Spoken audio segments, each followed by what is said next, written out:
So the question is, could you talk about Siva Prakasam Pillai? How was his association with Bhagavan Ramana? And also, what did Bhagavan mean when he said Siva Prakasam Ana, when someone told him Siva Prakasam had passed away? Siva Prakasam Pillai was the perfect disciple because before coming to Bhagavan, what the central question that was in his mind, the central question for which he was looking for an answer was, who am I? When he was at college, he had studied some Indian philosophy. So he had learned the basics of Vedanta. He knew I am not this body and so on and so forth, but he still wasn't satisfied. That is, how do we actually merely studying in books and is not sufficient. We can't know ourselves just by studying books. So he understood that. So he was looking for a guru who could show him how to find out who am I. So when he came to Bhagavan in about 1901, when Bhagavan was just a young boy of maybe 21 years old, Siva Prakasam Pillai, who was a few years older than him, came and asked him. The first question he asked was, Swami, who am I? So such a perfect attunement of the disciple and the guru. That is, he was the perfect disciple. So he asked that question, because he was very, very serious in his longing to know and to find out who am I. He after Bhagavan gave the first answer, he asked a series of questions, which are all very useful questions, and because of the sincerity of his questions, Bhagavan gave deep answers. So the first question he asked Bhagavan was, Swami, who am I? To which Bhagavan replied, Arivenan. Arivenan means awareness alone is I. Later, Siva Prakasam Pillai added his own clarification. So most of the second paragraph of Nana, I am not this body, I'm not all of that.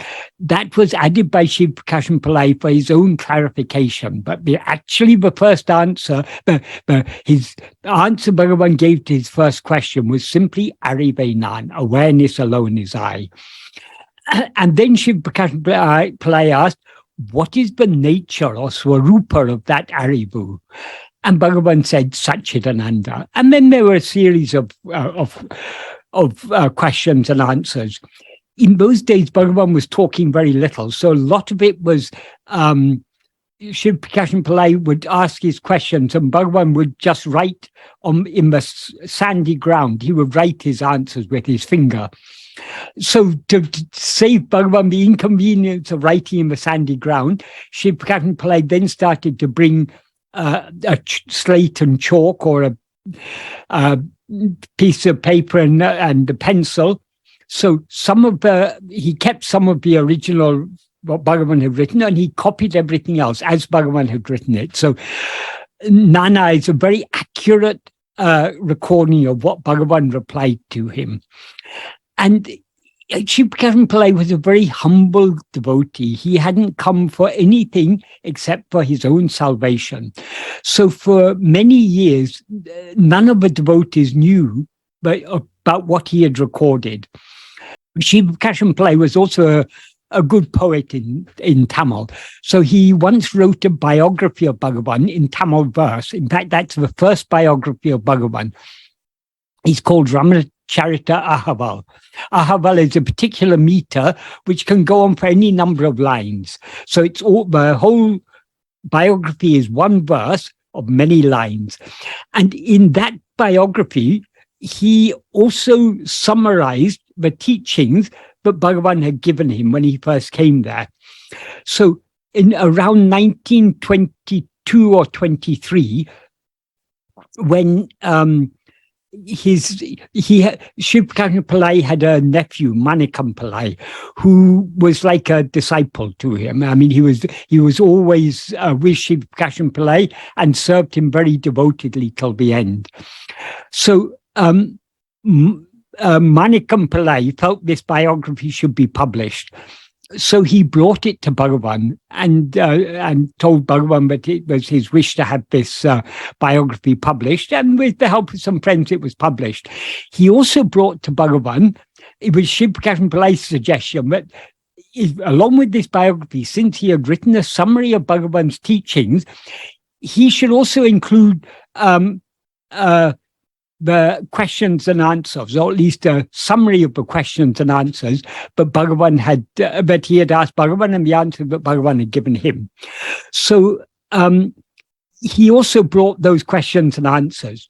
When Bhagavan saw the questions and answers, when he saw the answer to the first question, which Shiva Prakasam Pillai had expanded with the neti portion, Bhagavan looked at him and said, "Oh, I didn't say all this. Where did all this come from?" And before Manikam Pillai could explain, Bhagavan said, he would have added this for his own clarification. Yes, let it remain. It will also be helpful for some people. So Bhagavan approved of that, and it was published. So the first edition of Nana was published about 1923 as an appendix to Ramana Ahval. That first edition, I think if I remember correctly, it had 25 questions and answers.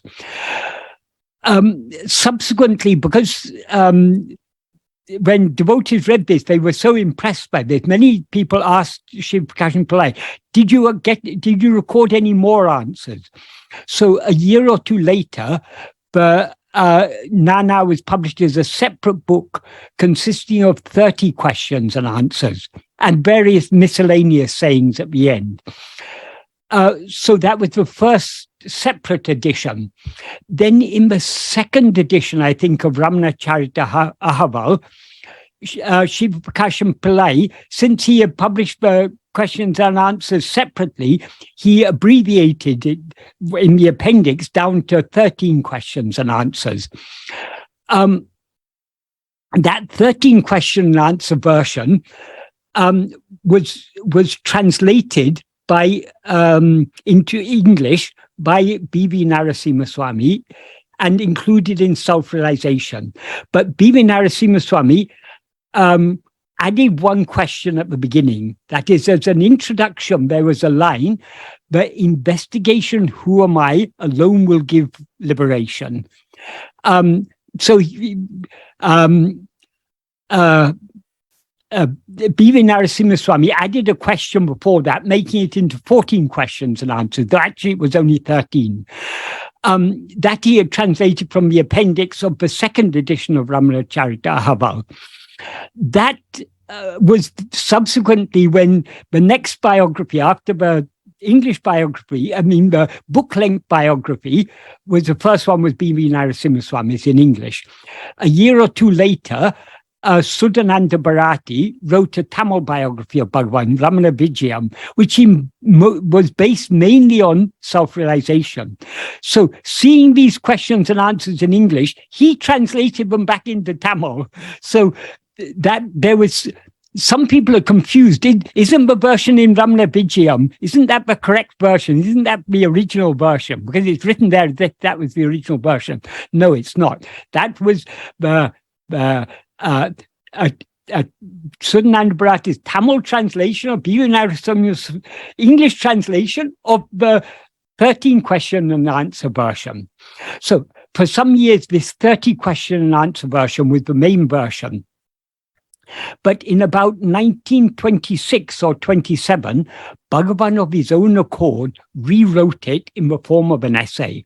The reason he did that is some of the answers could be potentially misunderstood. They could lead to wrong understanding. So to refine it, that if the answers he had given, Shiva Prakasam Pillai recorded as Bhagavan had said it, but it wasn't always said in the most refined way. For example, in the early questions and answers, it is said as if our real nature is the seer, which is not, is the trick. But that is not literally true. That is, our real nature is the real nature of ego, which is the seer. So because of such things could give room for misinterpretation. So Bhagavan, when he rewrote it, he removed all things that could give room for confusion. Another thing Bhagavan removed was, one of the questions was, cannot God or Guru give liberation? And Bhagavan says, no, God or Guru cannot give liberation. But it's the devotee has to investigate who am I. That's what's necessary. That is true in a sense. That is, liberation is not something that can be given. Liberation is our own real nature. Guru can show us the way and give us the strength to turn within. But it's not, that is, our part is necessary. We must be willing to yield ourselves to the pull of his grace, to turn our attention back within. So that's why Bhagavan said God and Guru cannot give liberation. But that may be misunderstood by people not understanding the nuanced meaning, the subtle sense in which Bhagavan said that. They could say, oh, Bhagavan says God and Guru cannot give liberation. That can then only I as ego can get liberation. That can lead to a misunderstanding. So certain things Bhagavan omitted, other things he refined and clarified, and he wrote this essay. So the essay version of Nana is the principal version. Even after this essay version was published, for some years, this 30 question and answer version continued to be published because it was very popular.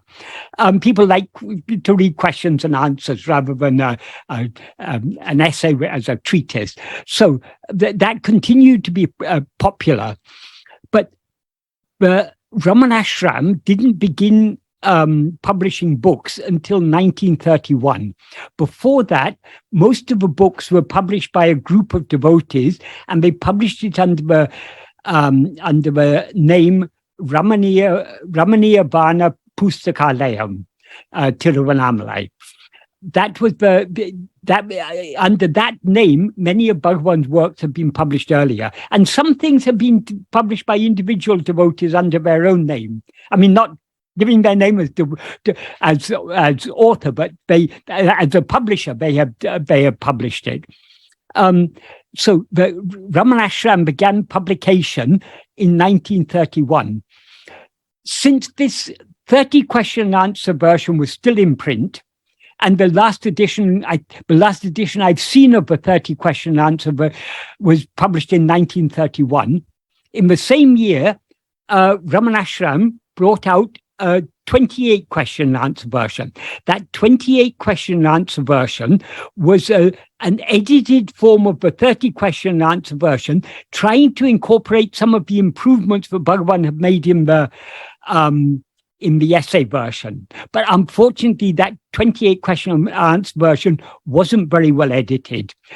There's one answer is repeated twice, and some of the things that Bhagavan had deliberately omitted were included there. So, but anyway, since that time, this 28 question and answer version is the most well-known version. But anyway, I say that because so when you ask about Siva Prakasam Pillai is inseparable from this great treasure that we have as a result of his sincere mumukshutva and guru bhakti, namely Nana. Without him, we would not have this very, very precious work. So we are all eternally indebted to Siva Prakasam Pillai for that great service he did. He was a very, very simple and humble devotee. So whenever he came to Bhagavan, that is, Sadhu Om didn't come to Bhagavan until 1946. So that was in the last years of Bhagavan's life. So he saw Siva Prakasam Pillai first, one of the times when Siva Prakasam Pillai visited. And because he had been told but this is Siva Prakasam Pillai, he knew who he was. But he said, if you didn't know who he was, no one would, they would think some simple villager has come and sat in the back of the hall. That is, he was so humble and unassuming. He would just sit in the back of the hall, just like any ordinary visitor. And though he had come to Bhagavan in 1901, he never actually lived with Bhagavan. He used to visit. And even after he resigned his job, he continued to live in his village. And he used to often visit Bhagavan, but he never actually lived in Ramana Ashram. I think, I assume he understood it's better sometimes to be at a distance and once we understand what is to be done, it's not necessary for us to be always in the physical presence of Bhagavan, because Bhagavan's teaching is, but Guru is not the physical form. Guru is that which is shining in our heart as eye. So what is important is that we keep our mind dwelling on the Guru's teachings and trying to put them into practice. That is a much more refined form of satsanga than simply being in the physical presence of Guru. So Śrī Prakasam Pillai didn't live in Bhagavan present, but he used to visit. So Sadhuam said he saw him a few times when he visited, and Sadhuam and Manikam Pillai became close friends. So Sadhuam was present there when a telegram came from Manikam Pillai, I think that was in 1949, saying that Siva Prakasam Pillai had passed away. So the telegram was, it was obviously came to the ashram office, and it was at once sent to the hall. So someone came from the office and handed this telegram to Bhagavan. Bhagavan looked at the telegram and he smiled and he said, Siva Prakasamana. That means Siva Prakasam has become the light of Shiva. In other words, Bhagavan is saying he has merged back into, he has become one with the supreme reality, with Shiva. So, that was a very, very clear and explicit statement by Bhagavan. But Siva Prakasam Pillai had attained the goal for which he's so earnestly sought. So that's, Bhagavan has a very simple and very unobtrusive way of indicating things. We can't time down it, but if someone said, oh, Bhagavan, are you saying that he attained liberation? Bhagavan said, no, I simply said he's become the light of Shiva. He's merged in the light of, well, it literally means he's become the light of Shiva, but he left it to people to understand what he meant.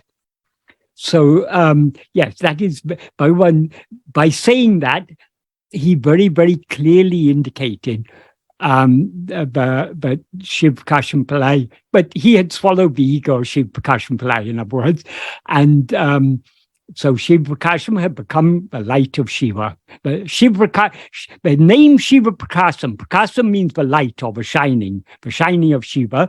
So Siva Prakasam has become the shining of Shiva. The shining of Shiva is the light of pure awareness that is ever shining in our heart as I am.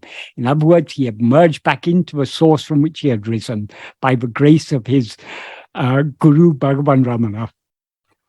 Om Namo Bhagavate Śrī Aruṇācala Akṣaramaṇamālai.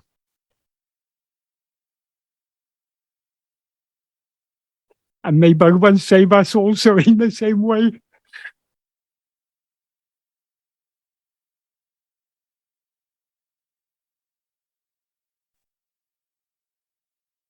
The next question, Michael, is in two parts.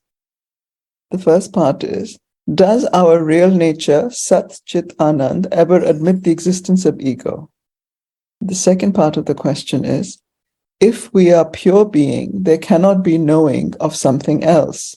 So why is eradication of ego, Shubh Vasanas and Ashubh Vasanas, etc., explained so much? All doing can only be for the ego. Our real nature has nothing to do with it.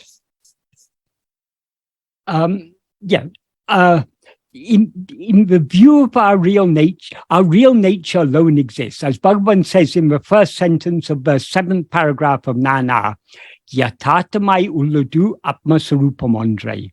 What actually exists is only the real nature of ourself. That real nature of ourself, as you say, it is Satchidananda. As Bhagavan says in verse 28 of Upadesha, if one knows what the real nature of oneself is, then Anadi, Ananta, Akhanda, Satchidananda. That is, the implication is that if we know what we actually are is Anadi, Ananta, Satchidananda, and that alone is what will remain. Anadi means beginningless, but it's not it precedes time. That is, time appears only in the view of ego, so time comes, so it's beginningless. Ananta means not only endless, but also limitless. In other words, it's infinite. It has no limits of any kind whatsoever. And it is akhanda, it is unbroken, it's undivided. So it is one indivisible whole. And its nature is Satchidananda. Sat means pure being. Chit means pure awareness. Ananda means pure happiness. That is what we actually are. That alone is what is real. That alone is what actually exists. So in the view of our real nature, of course, there's no ego, no world, no body, nothing. There is just Satchidananda, nothing other than Satchidananda. That is, as Bhagavan says in verse 4 of Uladunapadu, if oneself is a form, the world and God will be likewise. What does he mean by saying if oneself is a form? Our real nature is formless. But when we rise as ego, we do so taking the form of a body as ourself. Grasping form, it comes into existence, as Bhagavan says in verse 25 of Uladunapadu. So, when we rise as ego, we take ourselves to be the form of a body. Because we take ourselves to be a form, we see forms. Then in the next sentence of that verse 4, he says, if oneself is not a form, who can see their forms and how?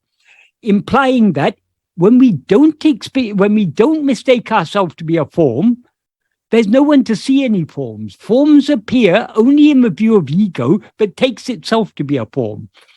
And then he says, can the nature of what is seen be otherwise than the nature of what is, than the eye that sees it? In other words, if we take ourselves to be a form, we'll see forms. If we experience ourselves as formless as we actually are, we will see only formlessness. And then he concludes by that verse by saying, the eye means not the pronoun eye, the physical organ of sight, but he's using that word metaphorically there. The eye is is oneself, the infinite eye. What he means by that is the real eye, the real awareness. He's using eye there as a metaphor for awareness, but real awareness is oneself, the infinite awareness. What is infinite is formless. That is, every form is a limitation. So all forms are finite. What is infinite is devoid of form. So since we are infinite and therefore formless, our real nature, what can it know? It can only know itself. It can only know what is infinite and formless. It cannot know any finite things. It cannot know any forms. So yes, from the perspective of our real nature, there is neither ego, the subject, nor any objects. There's no phenomena whatsoever. There is only itself, pure being. So that's the first part of the question. Is the ego seems to exist only in the view of ego, not in the view of our real nature. So that's the first part of the question. Can you repeat the second part just so I get it fully? Shalini, can you repeat it? Yes. So the second part of the question is, if we are pure being, there cannot be knowing of something else. So why is eradication of ego, Shubh vasanas and Ashubh vasanas, etc., explained so much? All doing can only be for the ego. Our real nature has nothing to do with it. the reason all this is explained is we have a problem. Yes, our real nature is pure being. And for pure being, but pure being, as Bhagavan says in verse 23 of Upadesha Undiyā, because of the non-existence of any awareness other than what exists, to know what exists is awareness.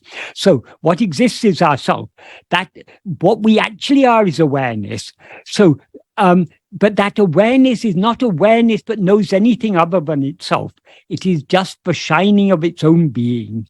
So, so what actually exists, or being, is awareness. Awareness is the only thing that actually exists. And then he concludes that verse saying that awareness exists as we. That is, we ourselves are that awareness, which alone is what actually exists. So our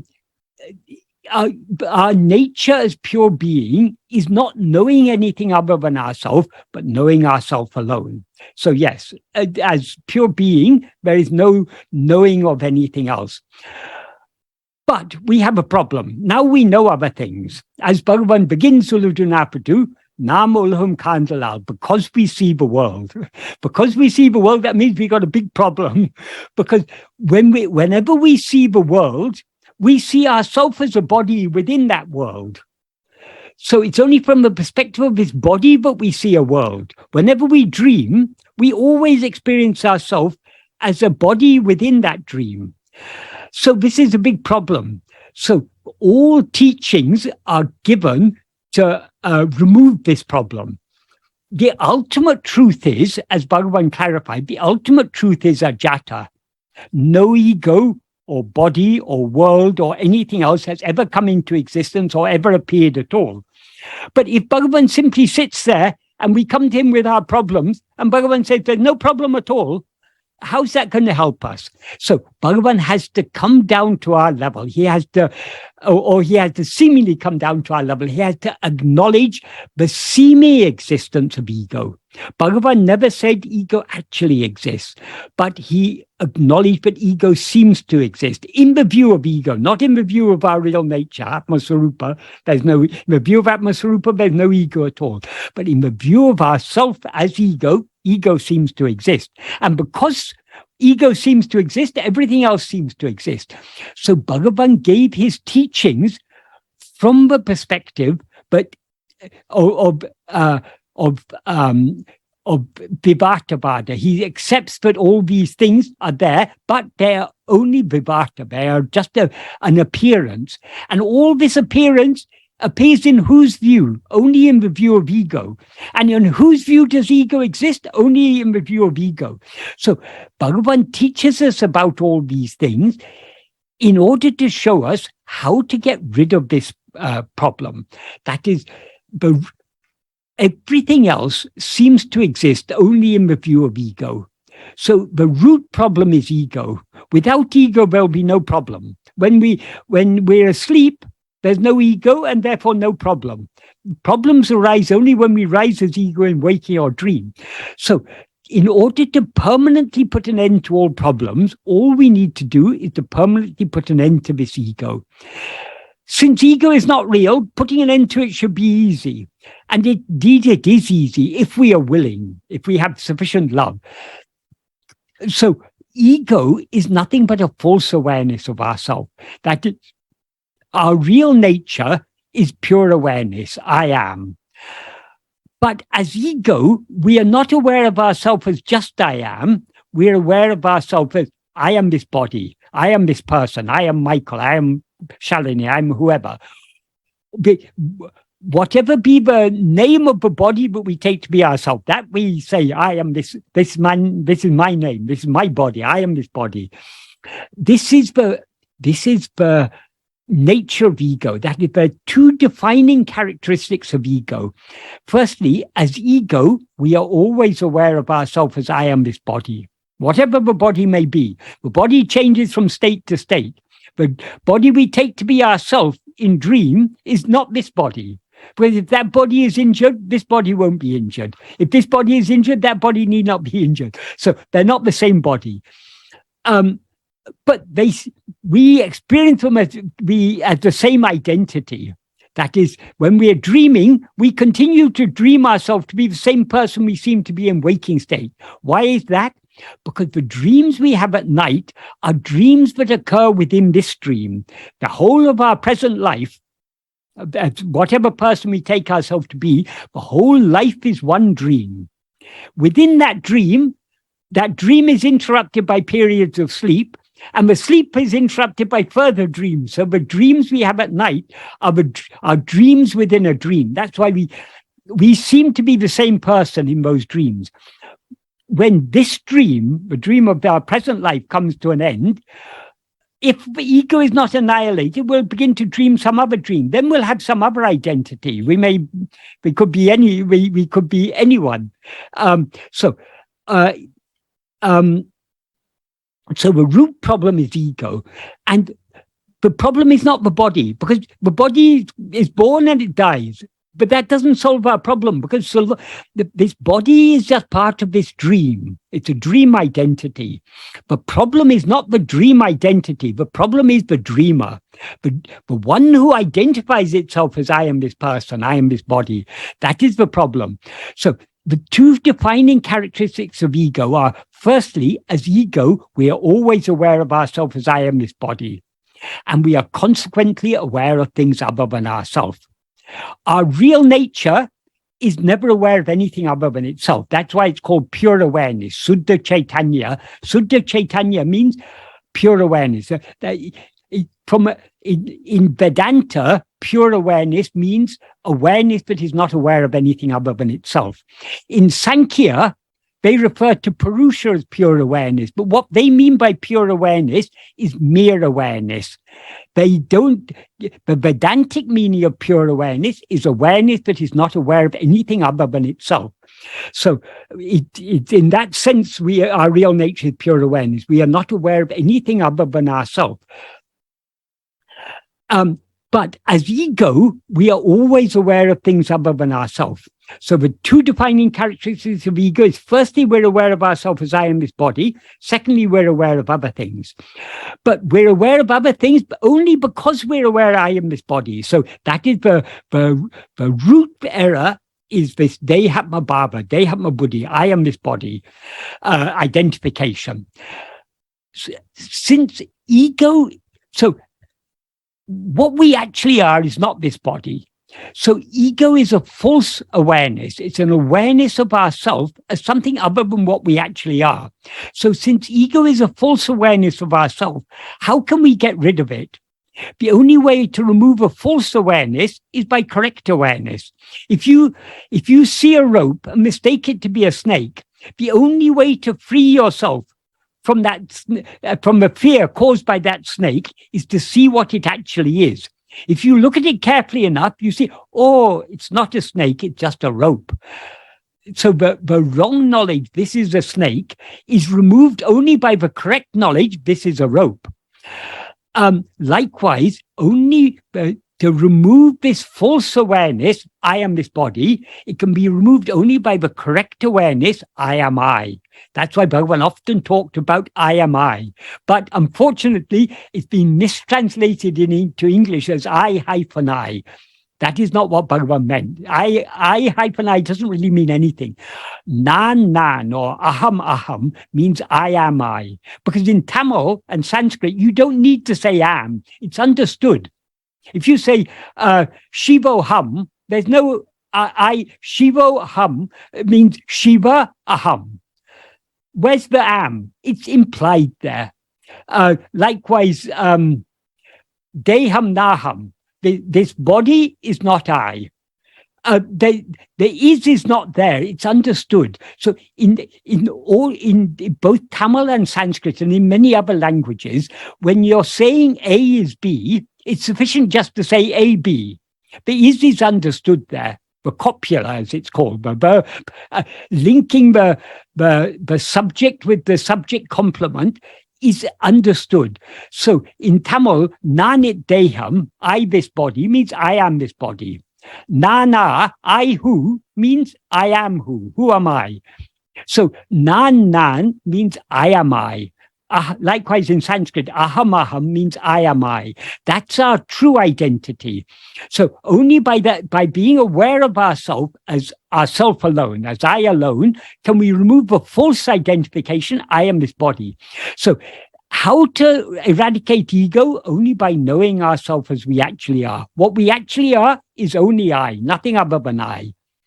So it's only in order to know ourselves as I and I alone, we need to turn our attention back within, because so long as our attention is going outwards, we're aware of things other than ourselves.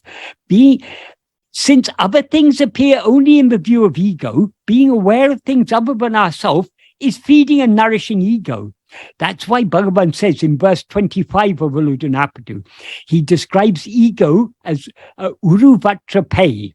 Uruvatra means formless. Why is it formless? Because it's got no form of its own. Why is it pay? Pay means, usually we translate it as phantom, but actually pay means evil spirit, but it amounts to much the same thing. It's an evil spirit or a phantom because it has no substance of its own. It borrows its substance, that is its existence and its awareness, it borrows from Sat-Chit. It borrows its form from a body, but it is neither this nor that. So ego doesn't actually exist at all. It is that chit jada granti, that not formed by the entanglement of chit and jada. Chit means Sat-Chit, the pure awareness I am, the existence awareness. Jada means the body. When these two are conflated, the resulting knot is called ego. So this ego is neither the body nor is it Sat-Chit. It's a conflation of the two.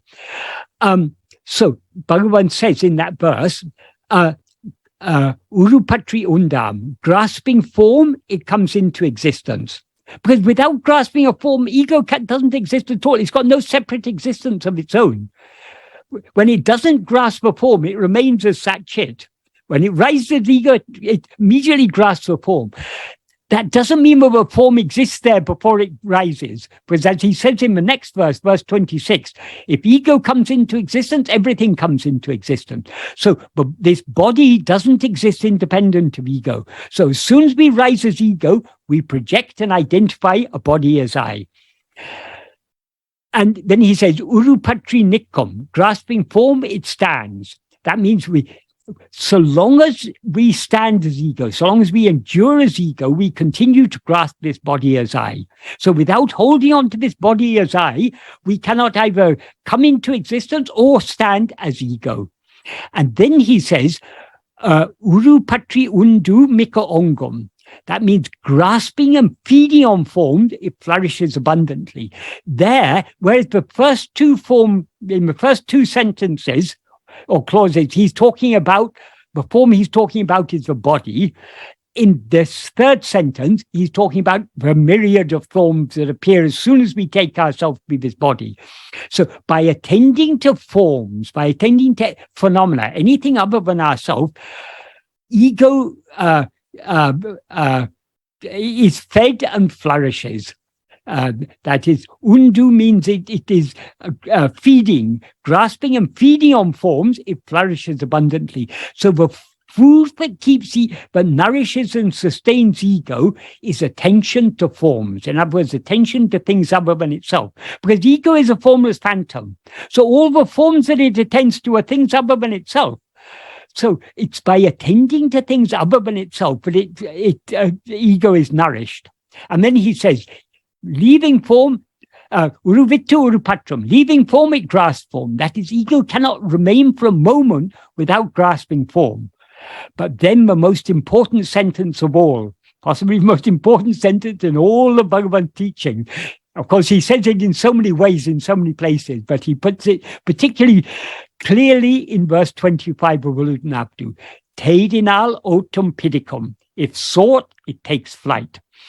If sought is a rather poor English translation of Teidinal. Teidinal it's not actually a passive verb. It is what is called middle voice. It's neither active nor passive, but somewhere in between. Tamil in Tamil there's it's possible in Tamil to talk in a very impersonal way without you, because of the widespread use of the middle voice in Tamil. It's possible to talk without an explicit subject. So Bhagavan, often when he talked, when he was telling any incident about his life or anything about himself, he would actually not be using the pronoun I. But in order to make it intelligible in English, those who recorded as if Bhagavan was saying I. Because in Tamil, it's possible to talk in an impersonal way. So Tedinal simply means if seek. It means that much. So what is seeking and what is sought is not specified there. But the implication is, if ego seeks itself, in other words, if ego investigates itself to see what it is, otum pidicum. Otum means running. Pidicum means grasping. Like in English, take flight means you run away. It means exactly the same. So ego takes flight. That means ego runs away. Ego disappears as soon as you try and look for it. So long as we're looking outside at other things, we seem to be ego. When we turn our attention back within to see this ego, there's no such thing as ego to be found. Has anyone ever seen this ego? No, because it's a formless phantom. It's got no form of its own. So when we look within, what he means by it takes flight is it subsides and it dissolves back into its source. So if we had sufficient love to look at ourselves keenly enough, we would thereby subside and dissolve back into our source, and then we would see ourselves as pure awareness, which is what we actually are. If we as ego see ourselves as pure awareness, as soon as we see ourselves as pure awareness, we cease to be ego and remain as pure awareness. That is how ego is annihilated.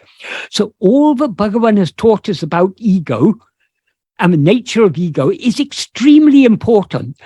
What he has revealed in verse 25 of Uludunapadu, and what he refers to in so many other verses of Uludunapadu, and in so many of his answers to people's questions, this is a unique revelation that I don't believe has ever been made so clear and so explicit in any of the scriptures of the world. The nature of ego is to rise, stand, and flourish by grasping things other than itself. In other words, by looking outward, by looking away from itself. But it will subside and dissolve back into its source simply by turning its attention back on itself. Simply by looking within to see who am I, this ego will subside and vanish. Bhagavan used to give so many analogies to illustrate this. He told the story of the Mapale Torum, the bridegroom's friend. That is, I'll just briefly tell the story. That is, in old days in India, marriages were elaborate affairs. They used to go on for 5 days. So generally the marriage would be held in the bridegroom's village. So the bride and the bride's, in the bride's village, the marriage would be held. So the bridegroom and the bridegroom's party would come from their village to the bride's village, and there the marriage would be held, 5-day celebration. So a wayfarer was once walking through a village, and he saw a marriage party approaching the village. Since he was feeling a bit hungry, because he was just a wandering vagabond, he thought, this is a very good opportunity. So he went and he welcomed the bridegroom's party and said, come, bring all your things. And then he went into the bride's house and he said, we've all arrived now, where are we to put the things? And so the bride's party thought he belonged to the bridegroom's party, and the bridegroom's party thought he belonged to the bride's party. So he had a very nice time for 5 days. He was feasting sumptuously. He was bossing over people, giving directions to both parties. And the bride's party was very respectful to him because they thought he's there arranging everything on behalf of the bridegroom's party. And the bridegroom's party thought he's very helpful. He's the person deputed by the bride's party to help us. So he was having a great time. when the marriage was over, most of the guests left and only the very close relatives remained. So they began talking among themselves. Who was this person? Who is that person? And then one of the parties asked, who was that very helpful young man? And he said, no, he's nothing to do with us. And we thought he would belong to your party. No, he's nothing to do with us. We thought he belonged to your party. That is, ego doesn't belong to body or to Satchit, but it poses between the two, linking the two together. So as soon as this fellow heard from beginning, as soon as this investigation about his identity began, he ran away. He disappeared.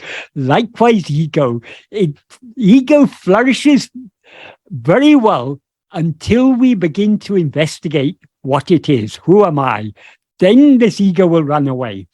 That's one story that Bhagavan told. Another nice story Bhagavan told. He told so many stories to illustrate this, but one of the nice stories he told was of a sadhu. The sadhu lived in a mandapam, in some temple hall, but was outside the village. Perhaps like some of the mandapams going around the Giri Pradakshina road, we can imagine. And he used to go into the village every day to beg his food once a day. So he would come back.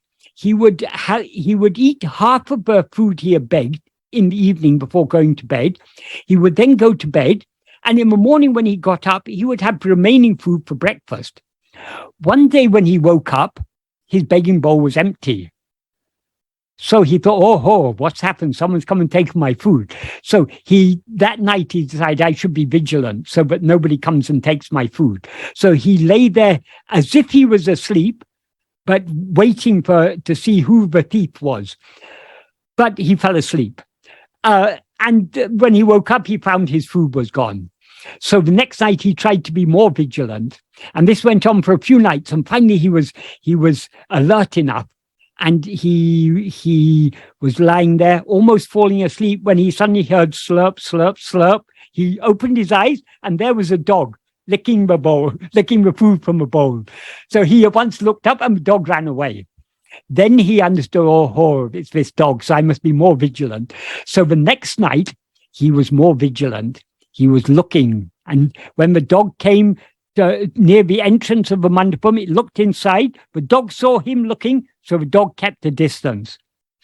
And the next night, the dog came, and it didn't even come so far. It came a little further away. It was looking to see, is he looking? Is he not looking? Then when it saw he was looking, it slipped away.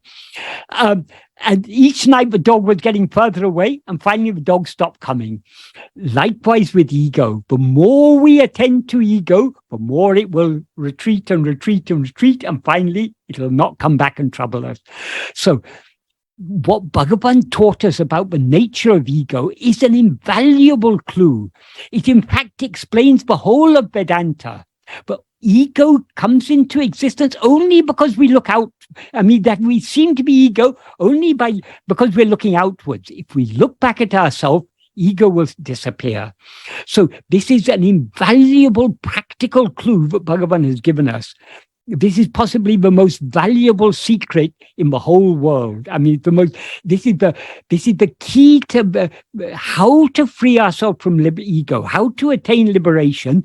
This is the key, has been explained by Bhagavan more clearly than in any other text or by any other sage. It's never been so clearly explained, because Bhagavan came for one purpose and one purpose alone, to show us the means to eradicate ego. And of course, he doesn't just show us. He is doing his work, because he's ever existing in our heart, slowly, rectifying our mind, purifying our mind, rooting out the vasanas. So he's doing his part, but we have to cooperate by following the teachings that he's given us to turn within.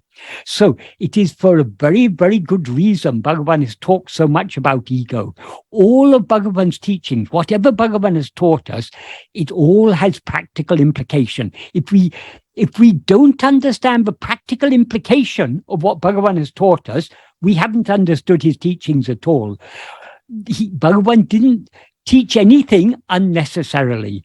And he made it clear, merely learning all this, you can study Vedanta philosophy, you can study Advaita, you can study all the Upanishads, the Brahma Sutra, the Bhagavad Gita, the commentaries on them, and so many other texts and everything. You can study these things for lifetimes, but you will not find out who you are until you turn your attention within to see who am I.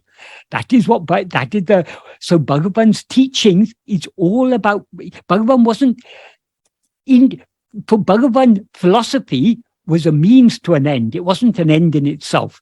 So Bhagavan wasn't interested in philosophy for its own sake, for its practical value. So the philosophy Bhagavan taught us is wholly practical. So it is for a very, very good reason. But everything that Bhagavan taught us, he taught us for a good reason. And the essence of all that he taught us is that so long as we allow our attention to continue going outwards, we are nourishing and sustaining this ego. The only way to get rid of this ego, the only way to surrender this ego, is to turn our attention back within to see who am I. I hope that adequately answers that question. Yes, thank you so much, Michael. Right. The next question is from Elena. Yes. Hi, Michael. Hi. Hi. Thank you very much for all your talks and for today's talk. I have actually two questions. They are quite different. The first is, you mentioned today, again, this thing that when we rise as ego, vasanas start walking like endless waves. Yes. Of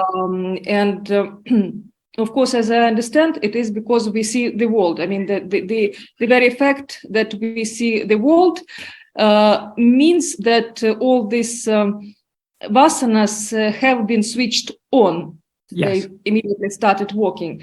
Yes. I just wanted to ask whether, for example, when we do some things that we consider to be innocent things, like, for example, when you just to relax, for example, you watch some video or you do something, yes, and you think that it is like something like something normal, and it doesn't mean anything. It doesn't mean that you are interested deeply in something. yes. But as I understand, it means anyway that since we see the world, whatever we see, whatever we do, it actually means that this is how vasanas work. Yes. Right? Actually, this is what okay, so you answered already, yes. And second, can I say something about that? That is, Bhagavan is very, very practical. Bhagavan doesn't ask us to try and force things. So Bhagavan's path is a gentle path. We cannot overcome our vasanas by fighting them. We cannot overcome them by forcibly trying to deny them. What we need to do is to gradually wean our mind off its vasanas. So why do we watch television? Why do we watch films? Why do we do any of these things? It's because we still have interest in these things. So one of the ways that people used to be popular in the past is, if you want to be spiritual, you have to renounce the world. You have to give up all worldly activities. You have to become a sannyasi or become a monk or a nun or whatever. And you have to live a life of renunciation. Bhagavan never recommended this life of outward renunciation. He wasn't, contrary to what some people have said, Bhagavan wasn't opposed to external renunciation. What Bhagavan said about external renunciation, just like marriage, whether you're to be married and have children or not, is determined by prarabdha. Likewise with sannyasa. If it's your destiny to be a sannyasi, you'll be a sannyasi. If it's not your destiny, you won't be. But just because you're a sannyasi doesn't make you any more fit to follow the spiritual path than a grahastha. That's why Bhagavan often used to say, the grahasta who does not feel I am a grahasta is a better sannyasi than the sannyasi who thinks I am a sannyasi. So but renunciation that Bhagavan wanted, but Bhagavan expected of us is inward renunciation. The outward renunciation really doesn't make much difference. If it will be favorable for us to live a life of outward renunciation, such a prarabdha will be allotted to us. If it's beneficial for us to be married and to have 10 children and to work all our life away, that is whatever is given to us is what is the most favorable for our present stage of spiritual development. So it's not the outward thing that is required, it's inward renunciation. And inward renunciation can only be achieved gradually. There is a verse in the Bhagavad Gita in which Krishna begins, Sane Sane. Sane Sane means slowly, slowly, gradually, gradually.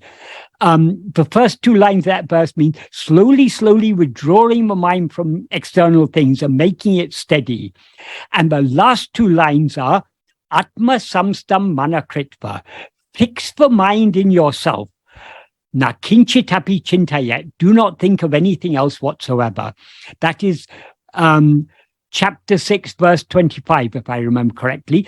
Bhagavan translated that verse into Tamil in Bhagavad Gita Saram. I think it's verse 27 in Bhagavad Gita Saram. He translated Sane Sane as Mella Mella. Mella Mella means little by little, gently, gently, softly, softly, quietly, quietly. So we cannot force the mind. If we try and force the mind, it will just produce an adverse reaction. So slowly, slowly, we are trying to wean the mind off its Vishaya vasanas. How do we do this? As Krishna says, Atma samstam manakritva, or Bhagavan translated that as Atma vil chittate Atma vil satituka, fixing the mind in oneself. There itaneum ennidade. Do not think of anything else whatsoever, Bhagavan says. Nakinchitape chintayat. Do not think of anything else whatsoever. So, but we cannot give up thinking of other things all at once because we still have too much liking to continue thinking of other things. So slowly, slowly, slowly, we have to cultivate this practice of whenever we notice our attention goes outwards, we try and bring it back to ourselves. In this way, by patient and steady perseverance, we gently, gently, gradually wean the mind off its tasting going outwards and cultivate the taste to go within. So this is the path that Bhagavan has taught us. It's the path of gently withdrawing our mind from other things, cultivating the love to attend to ourselves. So these are not things that we can force. We just have to just persevere in following, in trying to put his teachings into practice. That will lead us. That will lead us to the point where these vasanas drop off more and more and more. The Vishaya vasanas drop off, and the Sat vasana gets strengthened. I don't know whether that was helpful, relevant to what you were saying, but I just wanted to... Yes, of course, everything that you say is helpful because you just point in at really very important things. But what I wanted to say that also, that we cannot consider anything that we can see in the world actually like something innocent. I mean that even the very fact that when you see the world, it still means that you see it wrongly, let's say, right? So I mean that even if you think that you are not interested or something, that you just look at something and you see, for example, you look at something or whatever thing it is, and you just, for example, think that this is this thing. Yes. But it is not actually. I mean that. It doesn't mean. It means that you are still interested. It's like somehow when you see the world, you are just the very fact that you see the world means that you are interested in the world. The very fact that our attention, the very fact that we're aware of anything other than ourselves, means that our attention has gone outwards, and it's gone outwards under the sway of Vishaya vasanas. Yes, yes. And my second question, somehow I noticed now that it has some relation even with first. Actually, I didn't think about this before. I just wanted to ask. It's just to ask you to clarify. I mean, to explain why it happened like this and what does it mean. And I mean that when Bhagavan was,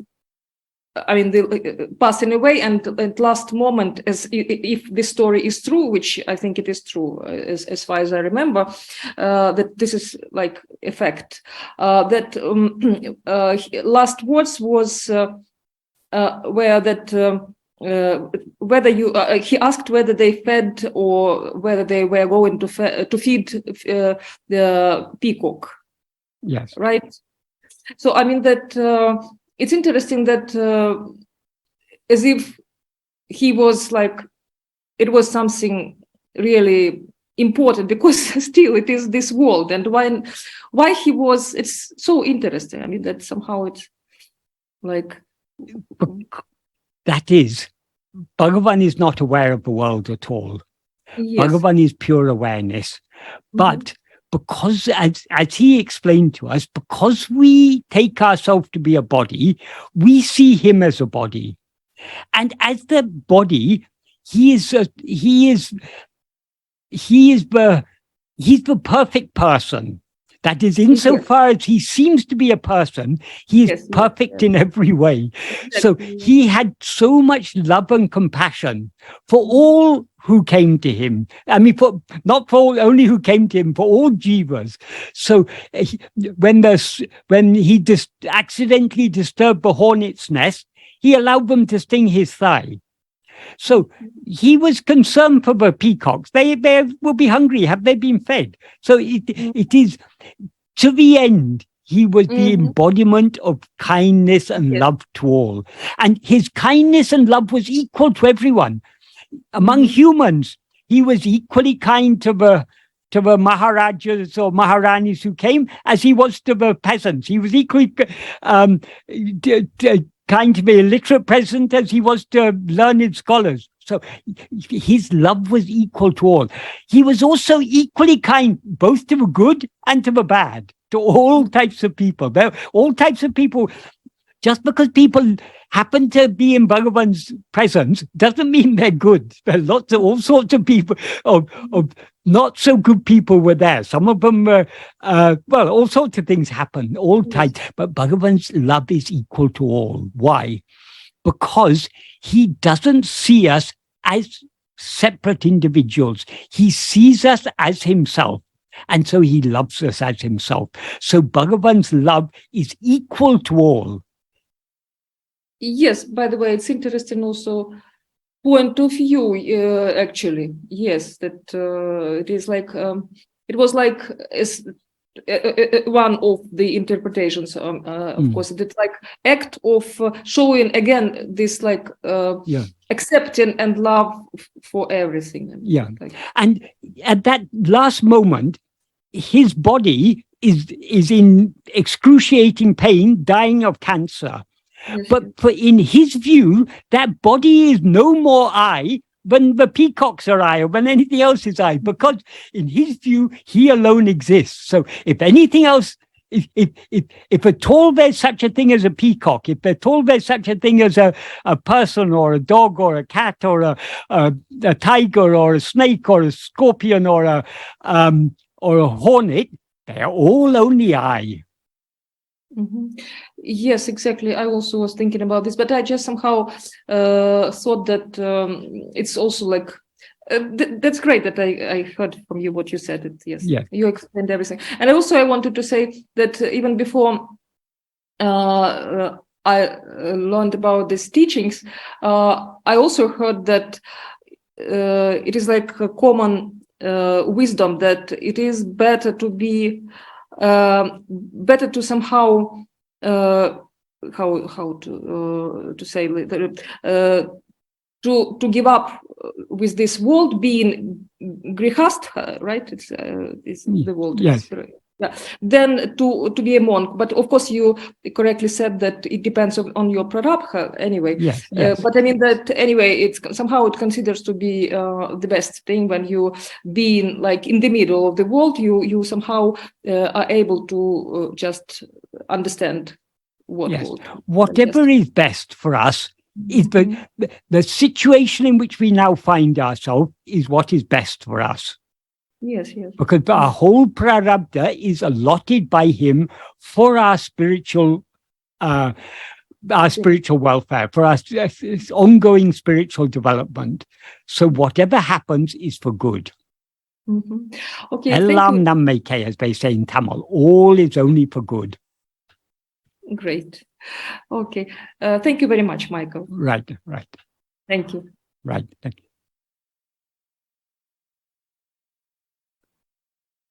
The next question. The new generation who have grown up taking selfies and always capturing moments and posting on social media, practically how to watch this ego 24/7. We came to a position where without showing others how I live, I believe I don't live. Yeah, that is whatever generation we are born in, whatever it will always seem to us that the world is pulling our mind outside. But we have our life, everyone faces problems in their life. So I've got to attend to these, I've got to pay the rent, I've got to pay the bills, I've got to appear on social media, I've got to be noticed by my friends, I've got to post on social media, I've got to post this selfie. All this, it may seem that the world is compelling us to attend to it, but the world is not compelling us. It is our own vasanas that are compelling us. So whether we feel peer pressure to post selfies on social media, or whether we feel pressure to pay the bills, or whatever it is not the external world that is putting pressure on us. It is our own vasanas that are putting pressure on us to go outward. So we are always free either to yield ourselves to the vasanas. In other words, allow ourselves to be swayed by the vasanas, or not allow ourselves to be swayed.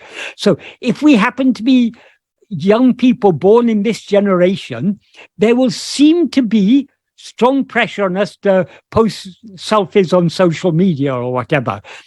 But it's we who, because that is we who feel the inclination, oh yes, to in order to be popular among my friends, in order to feel that I exist, I must post the pictures on social media.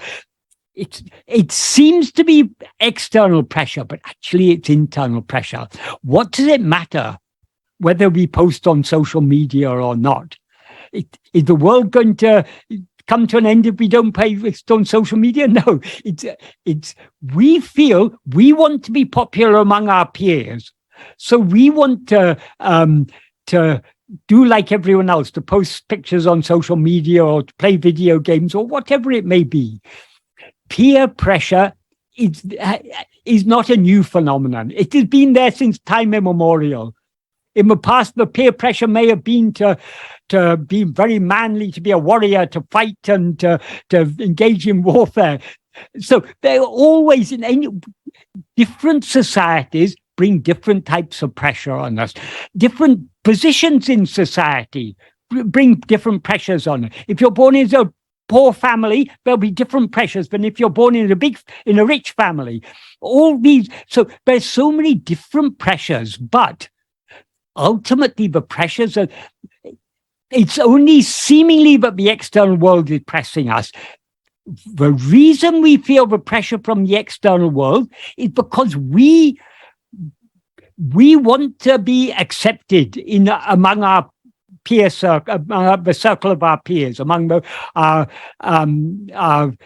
associates and so on. We want to be accepted, so we feel we have to post selfies or to in the past, as I say, we may have had to show ourselves to be very brave warrior or something. It's always there. It's nothing new in this generation. It may take different forms, but peer pressure will always be there. But the problem is not from outside. The problem is us.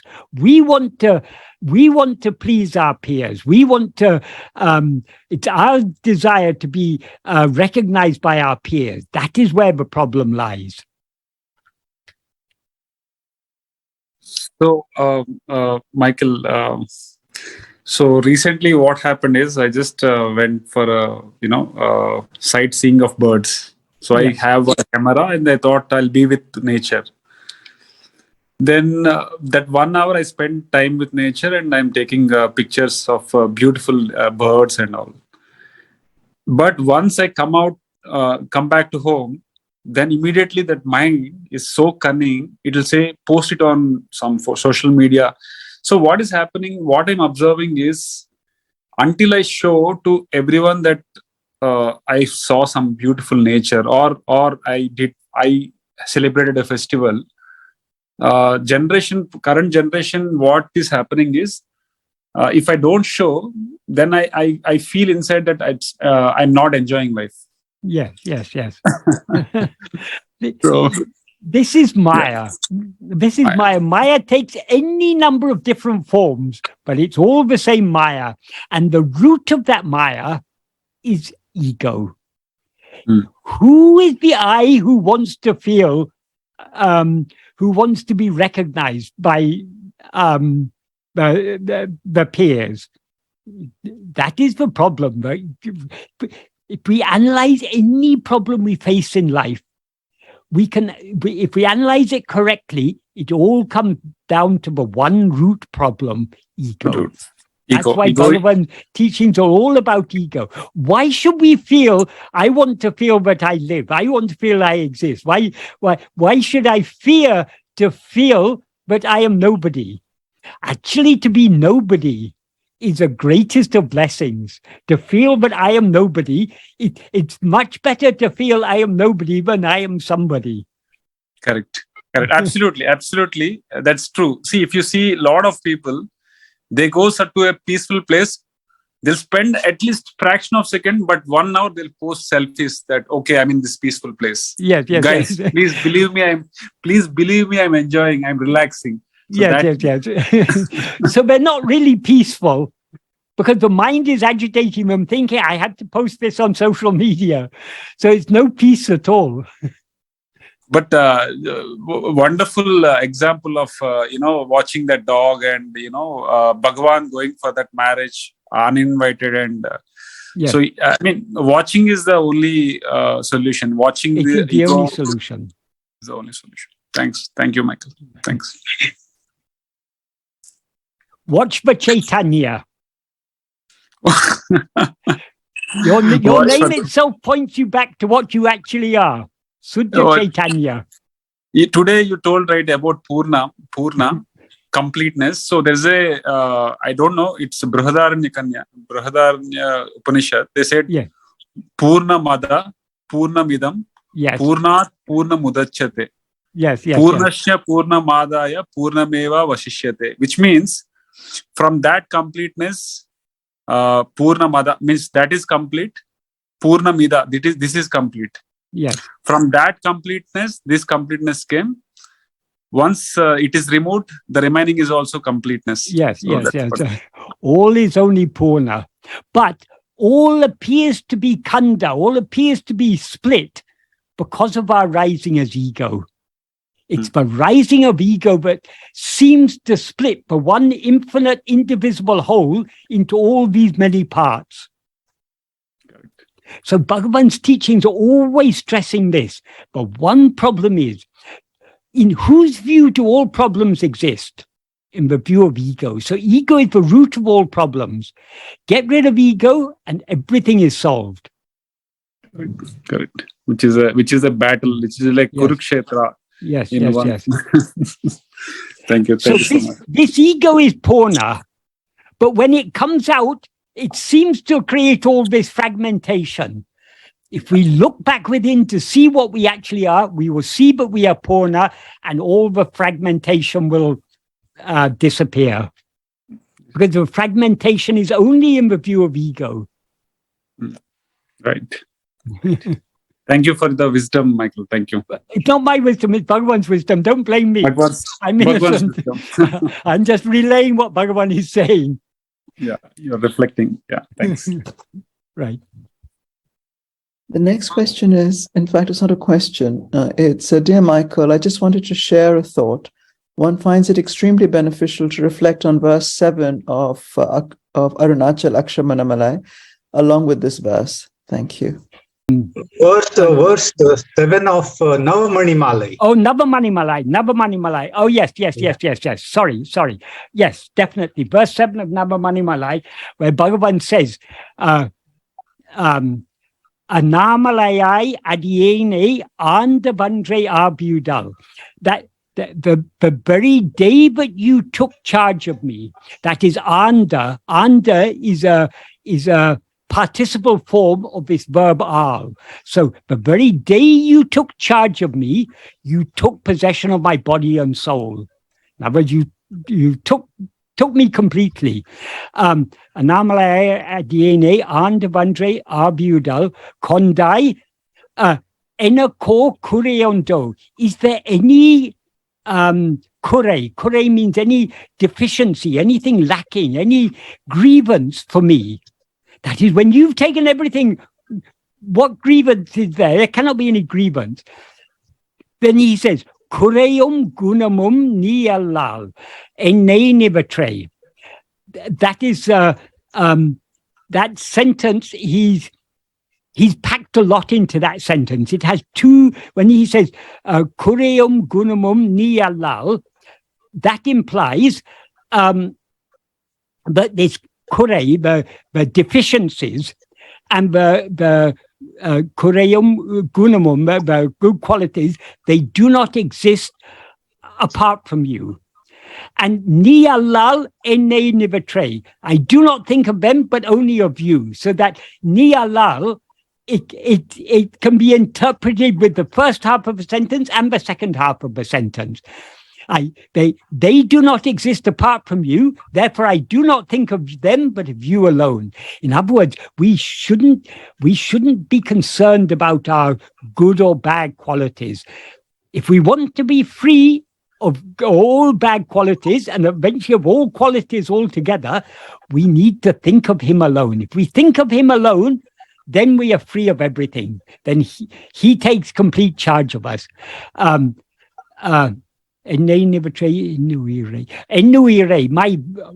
soul, my life. That is, Aruṇācala is the soul of our soul, the life of our life. He is our innermost being. Ennam eduvo adu sevai. Whatever you think, do that. That is, whatever be your will, you do that. Kanne yundran. Kanne means I means like the physical organ of sight. But kanne has two meanings. There are two implications here. When you address someone as kanne, that means you're addressing them as the most dear. They're dearer than as dear as your own eyes. It's the one implication. Another meaning, kan also means awareness. So he is our own awareness. He is the light of awareness that gives light to our mind, enabling it to know other things. So we can take that kanne in two senses. Kanne undran karalinail kadal peruke saruvaye. Give me a flood, give me a surge, an ever-increasing surge of love for your 2 feet. So you do whatever you will. Only thing, give me love for you, ever-increasing love, a flood of love, all-consuming love. So yes, it is very closely connected with this because it mentions when it says kure can also be taken as kutram, and the gunam it mentions, and it mentions taking charge. So yes, it's very closely connected. All these verses, if we go deep into them, they're all dealing with the same subject, and they're all very, very closely connected. Thank you, Michael. Right. Thank you. The next question is that after many years of following the path of Bhagavan, I feel it's difficult to focus and meditate continuously. Do I need to do japa or do some other practice to gain focus? No, you don't. All you need to do is to continue trying your best to be self-attentive. We shouldn't be disheartened by the seeming difficulty. This path is not a difficult path. Attending to ourselves is very easy. It seems difficult because we have so much liking to go outwards, so much liking to attend to other things. We're unwilling to let go of those other things in order to attend to ourselves. The most effective way to wean our mind off its Vishaya vasanas, to wean our mind off its liking to attend to other things, is to slowly, gradually, steadily but persistently attending to ourselves. Try again. Do not be disheartened. If we give up because of a little difficulty, we'll never succeed. It's the same with anything in life. If you give up before you've started, you will never succeed. If you want to succeed in something, whatever your type of undertaking, if you're really sincere in wanting to achieve something, you must be ready to put in however much effort is necessary. So if we want to follow this path, we should try our best to follow this path. Even if it seems to us that we're not succeeding, the very fact that we are trying is itself means that we are progressing, because that we are trying because we want to, because we're willing to give ourselves to Bhagavan. That's why we're trying to attend to ourselves. So he knows our willingness. So what is important is not whether we succeed or not, whether we try or not, because as Bhagavan said, bhakti is the mother of jnana. And our trying is the sign of our bhakti, our genuine love. So if we really love to know and to be what we actually are, we don't have to go to do japa or any of these things. These are all roundabout ways. Once we've come to Bhagavan's path, we should persevere in trying our best to follow his path. And if we don't succeed, we cry out to him in prayer, Bhagavan, give me the strength, give me the love to do this. So otherwise, if we think, oh, I'm not succeeding in this part, then let me do japa. Bhagavan once told a story. I can't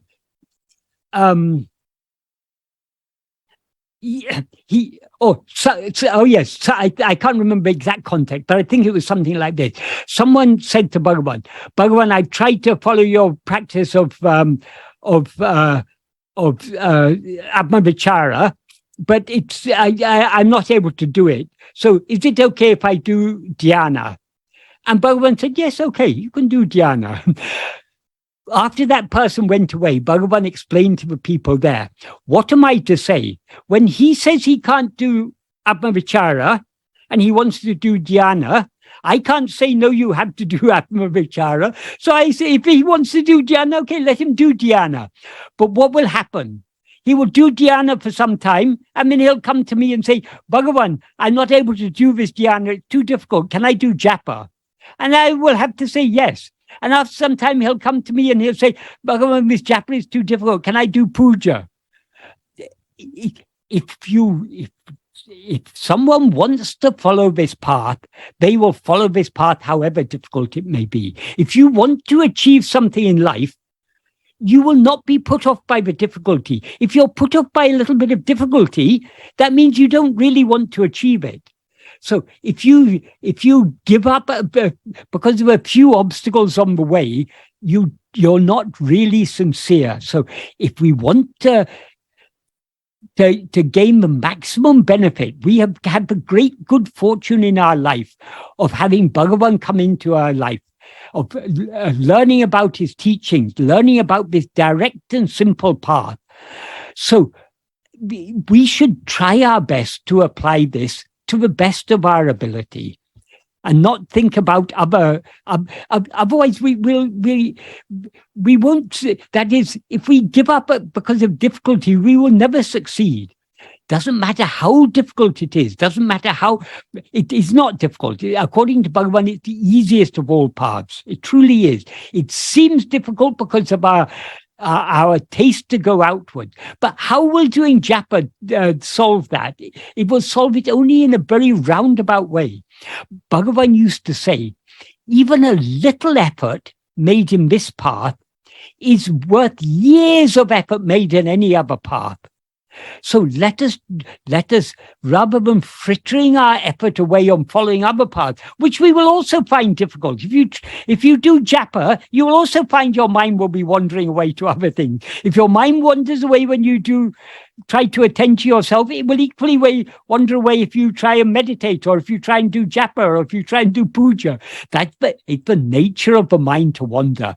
Let's not be perturbed by this mind. This wandering mind, it cannot wander without being aware I am. So let us hold on to that awareness I am, and slowly, its wandering nature will subside, and I am alone will remain. So if I were to say to you, yes, okay, if you find this difficult, then do japa, I would be doing a disservice to you. If you don't want to listen to me, by all means do japa. But I can only tell you what Bhagavan has taught us. But this is anatinam uttamam, as he says in verse 8 of Upadesha Undiyā. Anatinam uttamam means the best among all. That is, among all the means to purify the mind, better than puja is japa, better than japa is dhyana, better than meditating dhyana on God as something other than ourselves, meditating on him as ourselves is the best among all. That means it's the most efficacious means to purify the mind, and thereby free it from the vasanas, but incline it to go outwards. So let us not waste this great opportunity we have in having Bhagavan in our life. We don't know how tremendously fortunate we are to have Bhagavan and his teachings. This is such a great blessing we have got in our life. So let us not waste it thinking that I can't do this, let me do something else instead. That is not being faithful to Bhagavan. That is not truly, honestly following the path that he's shown us. Thank you, Michael. Right. Well, thanks to Bhagavan. It's Bhagavan. I'm just trying to relay what Bhagavan has taught us. Why Bhagavan gave so much importance to this path? Because this is the direct path. All other things are very roundabout and very slow. When you can fly from New York to Chennai and then get a fast car from Chennai to Tiruvannamalai, why should you begin trying to swim across the Atlantic Ocean in order to get there? Don't waste your time. Take the quickest route possible. Bhagavan has given us the quickest route. So why should we, when the jet plane is available, why to take a bullock cart? Nice example. Thanks, Michael. Yes.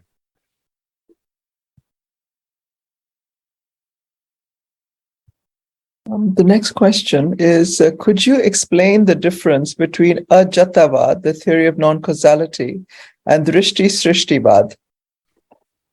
Yes. Vada means it is a contention, it's a point of view. But even to call it a vada is not really doing justice to it. That is, ajata is the ultimate truth. The ultimate truth is that what is alone is as it is, and that nothing has ever happened, nothing has ever come into existence, no ego has ever risen, no world has ever appeared. That is the ultimate truth. But that seems to be contrary to our experience. Our experience now is that we have risen as ego, and consequently we are seeing the world. So though Bhagavan told us that ajata is the ultimate truth, he said ajata is not a teaching, because there's no need to teach ajata. In ajata, there is nothing. There's only just the one. but alone actually exists. There's no one to teach, no one to be taught, and there's nothing to teach. There is just what is. So ajata is not a teaching. We are told by Bhagavan and by other sages like Gautama and so on that this is the ultimate truth. But our present experience is that we have risen as ego, we seem to be this body, and we are consequently aware of this world. So teachings have to begin.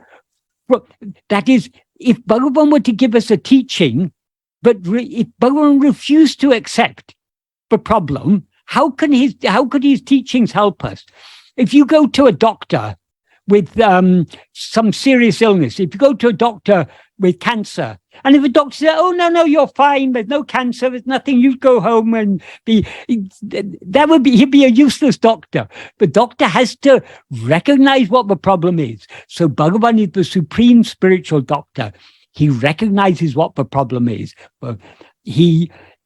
Whereas ordinary doctors will treat the symptoms. They'll say you need to live a virtuous life. Don't do sin. If you do sin, you'll go to hell. Live a virtuous life, then you'll go to heaven. This is just treating the symptoms. Bhagavan is the ultimate doctor. So he goes to the ultimate root cause of all the problems. That is ego. Why is there sin? Because we have risen as ego, the sinner. So whatever problem may be, it all comes back to ego. So Bhagavan has firstly, he diagnoses what is the disease. What is the root cause of the disease? It is ego. Then what is the solution? How to get rid of this ego? How to get rid of the root cause? It is Atma-vichara. So when he acknowledges the existence of ego, he's acknowledging, in the view of ego, this world seems to exist. So if Advaita teaches us that the ultimate truth is ekam eva advaityam, one only without a second. So if there's one only without a second, why do we see all these many things? Advaita tells us it's all vivata. It's all just an illusory appearance. An illusory appearance, Bhagavan asks us, if it's an illusory appearance, then to whom does it appear? You can't have an appearance without it appearing to something. Nothing can seem to exist except in the view of something in whose view it seems to exist. So Bhagavan goes back to the root. He says, yes, it's an illusory appearance. So to whom does it appear? It appears to you. So investigate this ego to whom all this appears. According to Drishti Shrishti Vada, there are two ways of explaining this. We can either say all this existed, and then we appeared on the scene and now seeing it. That is, most philosophies, all of science, most religions are based on that. That is called Shrishti Drishti. They accept that the creation is there, whether it's been created by God or by a big bang or whatever it may be. They accept first there's the world, and then we appear on the scene. And we see it. That is the ordinary understanding, accepted by religion, by science, by most philosophers. Bhagavan says, why should you believe that anything exists independent of your perception of it?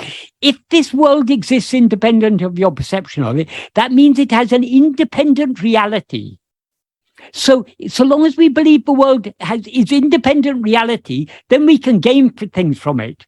Yes, if I think happiness, I'll be happy if I have more money. I can go and try and get money from the world. If I think I'll be happy if I'm more learned, I can try and learn things. I can study whatever I'm interested in studying, or I can try and acquire, I can try and perfect my skill in some sport or in some profession, or I can seek to be a popular celebrity, or to be a very powerful politician. There's so many things we can seek if we take it all to be true. So taking the world to be true is a huge disadvantage on this path. So Bhagavan points out to us, why should you believe any of this exists independent of your perception of it? How can you be sure but what you're experiencing now is any different to a dream? Is there anything that we can experience in this waking state but we could not experience in a dream? Obviously not. Whatever we can experience in waking state, we can also experience in a dream. So what evidence do we have that this is anything but a dream? So rather than assuming that the world exists independent of ourselves, it's surely better to assume that it appears in our view and has no independent existence. Because if we assume it exists independent of us, then there's no Advaita.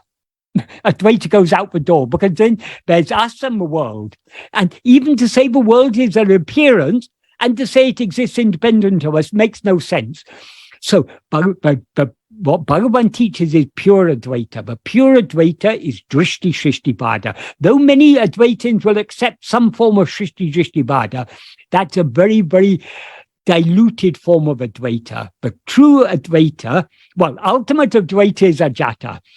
But Drishti Shrishti is not contrary to Ajata in the sense that both Ajata and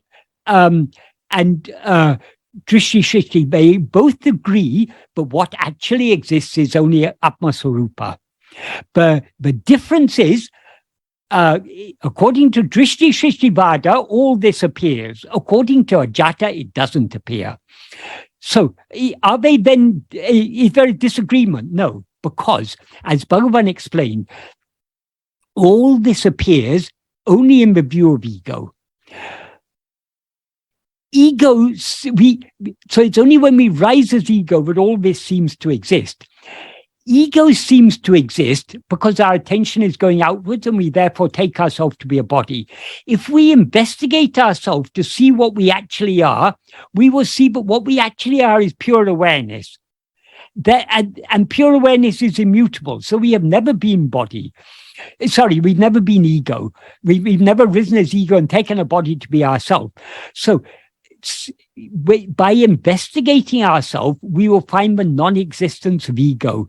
Since everything else seemed to exist only in the view of ego, everything else is as non-existent as ego. So the ultimate truth, when we investigate ourselves and know ourselves as we actually are, we will know there never was any ego, never was any body, never was any world. That is Ajata. So if we follow the logical conclusion of Drishti Shrishti, is that all this exists only in the view of ego. And ego seems to exist only because it's looking outwards instead of looking back within. If ego looks back within to see who am I, ego will disappear, everything else will disappear, and what is alone will remain. And what is ever immutable. So Ajata alone is the final truth. So Ajata is the ultimate truth, but not the teaching. The teaching accepts the semi-existence of ego and shows the way to get rid of this ego.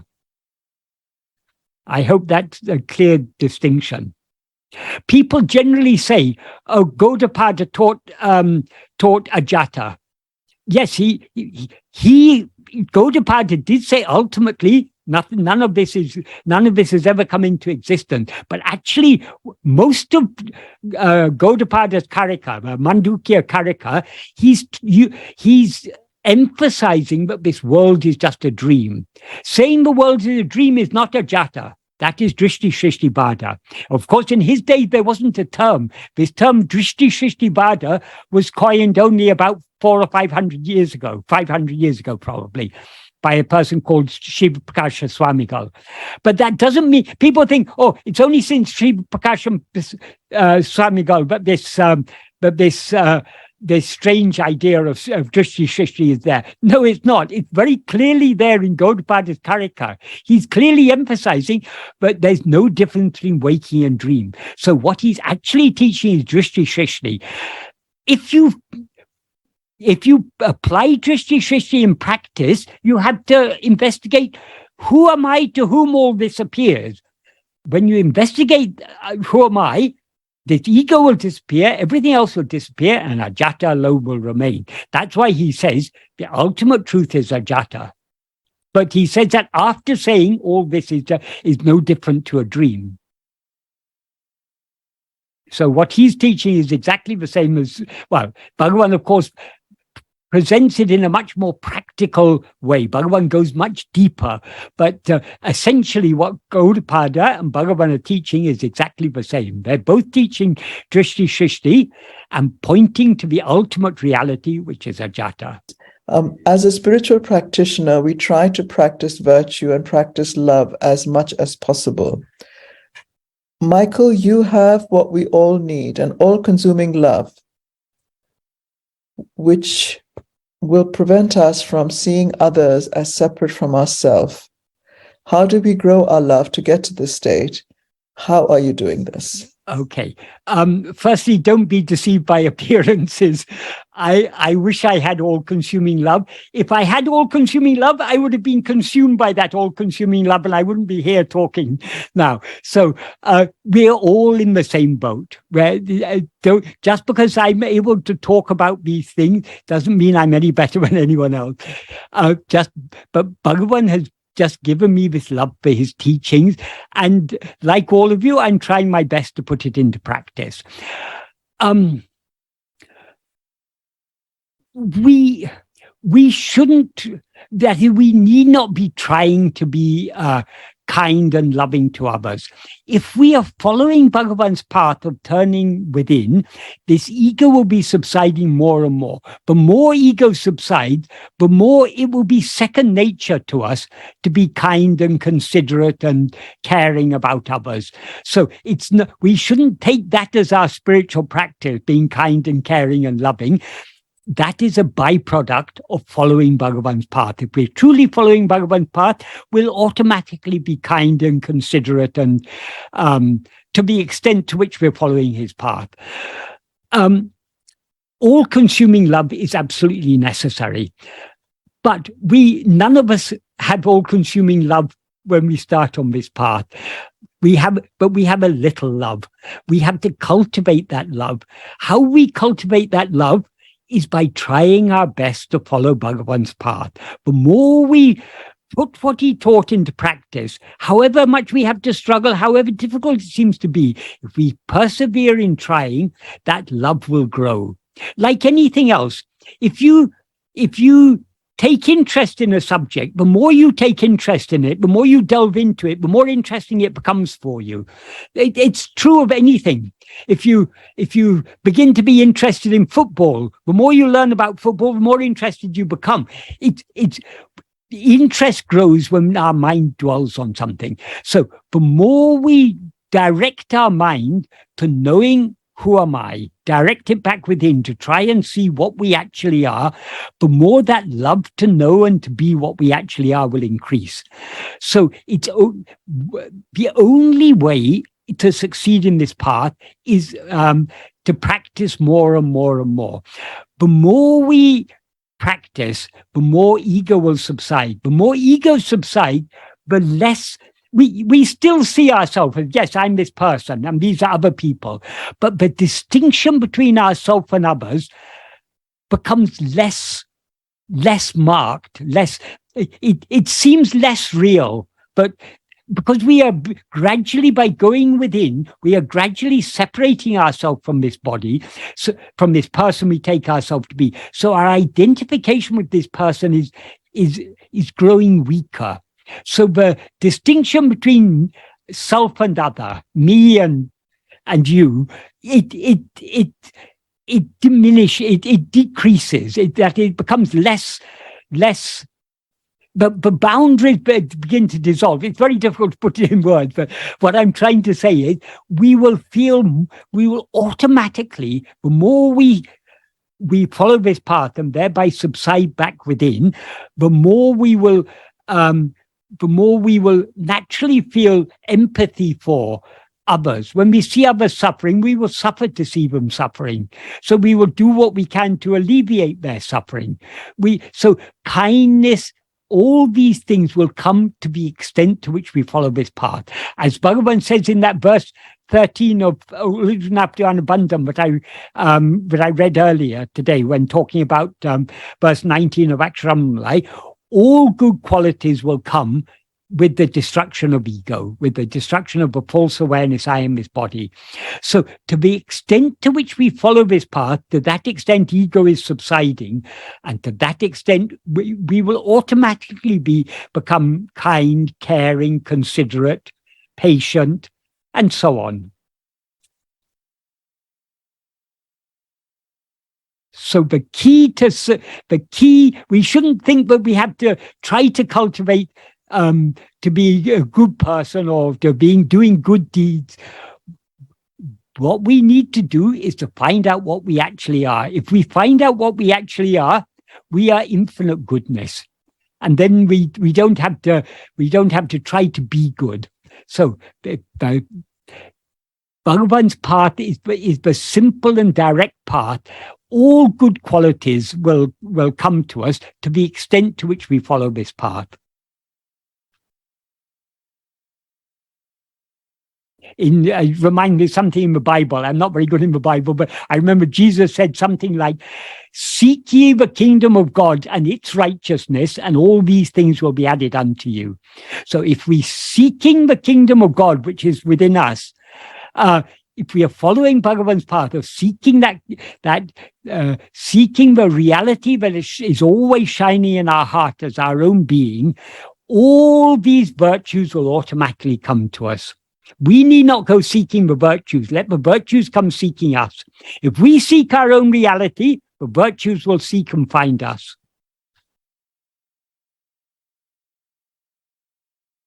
I hope that adequately answered that question. Yes, he does. Thank you. Yeah.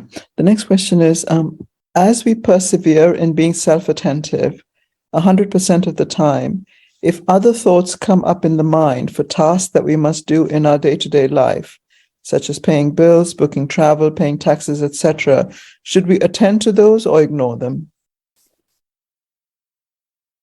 If we are attending to ourselves, whatever needs to be done will be done. That is, Bhagavan has said, that is, what Bhagavan explained is, the actions of our mind, speech, and body are driven by two forces. They're driven by our will and by God.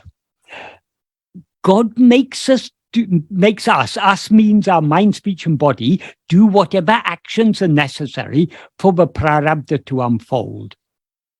So when we are turning our attention within and holding on to our being, we won't be rising to act under the sway of our vasanas. Vasanas is the other thing. We won't be acting under our own will. So whatever actions are done by mind, speech, or body, if we are holding on to ourselves firmly, will be actions driven by God. So if it's our destiny to pay the bills or to book our tickets or whatever it is, leave that burden to Bhagavan. He will make this mind, speech, and body do those things. If we are holding on to him in our heart, he will make the mind, body, speech, and body do all these things. Whether we are holding on to him or not, he will make us do whatever is necessary for the prarabdha to unfold. So if your bills are to be destined to be paid this month, you will pay them if you're destined to take a flight or to take a train travel or whatever it is, and tickets have to be booked for that, Bhagavan will make you book those tickets, make your mind, speech, and body book those tickets, whether you attend to it or not. So that's why we need to pay very close attention to what Bhagavan says. Consider what he says in the 13th paragraph of Nana. He begins by saying, being Atmanishta Paran, being one who is firmly established as oneself, giving not even the least room to the rising of any thought other than Atma-chintana. Atma-chintana means self-attentiveness.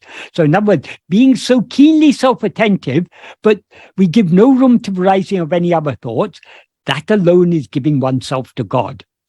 So he defines what is self-surrender there. It's holding on to ourselves so firmly, thereby being as we actually are, that is giving ourselves to God. Then in the next sentence he says, however much burden we place on God, he bears all of it. So what does that mean in that context? Even the burden of thinking we can leave to him. So if we're leaving the burden of thinking, we can also leave the burden of paying the bills and booking the tickets or whatever else. We leave it all to him. If those things are to happen, they will happen whether we attend to them or not. Then in the next sentence, he says, when one Parameshwara Shakti is driving all karyas. Karyas in this context means everything that needs to happen, everything that ought to happen. That one Parameshwara Shakti, that one supreme divine power, is making everything happen as it's meant to happen. So if it's meant to be the case that we book the tickets or that we pay the bills, our mind, speech, and body will be made to do so whether we attend to it or not. So since that one Parameshwara Shakti is driving all these karyas, why should we, instead of yielding ourselves to it, be constantly thinking it's necessary to do like this, it's necessary to do like that? It's not actually necessary to do anything. The only thing that is necessary to do is to hold on to self-attentiveness. If we're holding on to self-attentiveness is not a doing, it is a cessation of doing, because to the extent to which we hold on to ourselves, we thereby subside, and that the ego subsides and all its activities subside along with it. So it's attending to ourselves is not a doing, but a cessation of doing. And then to drive home that point, in the next sentence, he gives the analogy of the passenger on the train. When we're traveling in a train, we know the train is carrying all the burden. So why should we carry our small luggage on our head? If we carry it on our head, we'll be suffering. If we put it aside, we can travel happily. Whether we carry it on our head or put it aside, the train is anyway carrying it. So we should give up all thought about bills, about tickets, about everything. Cling only to ourselves. That is all that is required. Everything else will be taken care of by him. However much burden you place on God, he will take all of it. Bhagavan has given us a categorical assurance. So even the burden of paying your bills or booking your tickets, leave that burden to Bhagavan. If it is to happen, it will surely happen, unfailingly. If it is not to happen, however much you try, it's not going to happen. The problem is, we all lack faith in Bhagavan. We all read his teachings. We all say, oh, yes, this is very nice. But when it comes to practice, we don't yet have sufficient trust in his words. If we really trusted his words, we need not think anything, because he's thinking everything he will do all the thinking that is necessary for us. If we place the burden of thinking on him, he will think for us. But are we willing to do so? No, we're not. That's the problem. So that's why patient and persistent practice is necessary, until we reach the point that we are finally willing to surrender ourselves to him. We are finally willing to cling so firmly to self-attentiveness, but we give no room to rising of any other thought whatsoever. That is what we are working towards. That is our aim. We may not have achieved that yet, but that is what we should be aiming for. Thank you, Michael. Right. The last question is, what is the ego? How is the ego not the person? Thank you. Ego is the I that takes itself to be, I am this person. So Michael is not the ego. Ego is the I that says, I am Michael. Big difference, very important difference. If you take ego to be the person, then you completely misunderstood Bhagavan's teaching. You completely misunderstood what Advaita is all about. Ego is not the person. Ego is not the body. The person means the five sheaths. The five sheaths are the physical body, the life that animates that body, the pranamaya kosha, the mind that functions in that body, the intellect that drives that mind, and the will that drives the intellect. That is, all these five sheaths are what make up the term body. This is what makes up the person that we seem to be. Ego is not any of these five sheaths.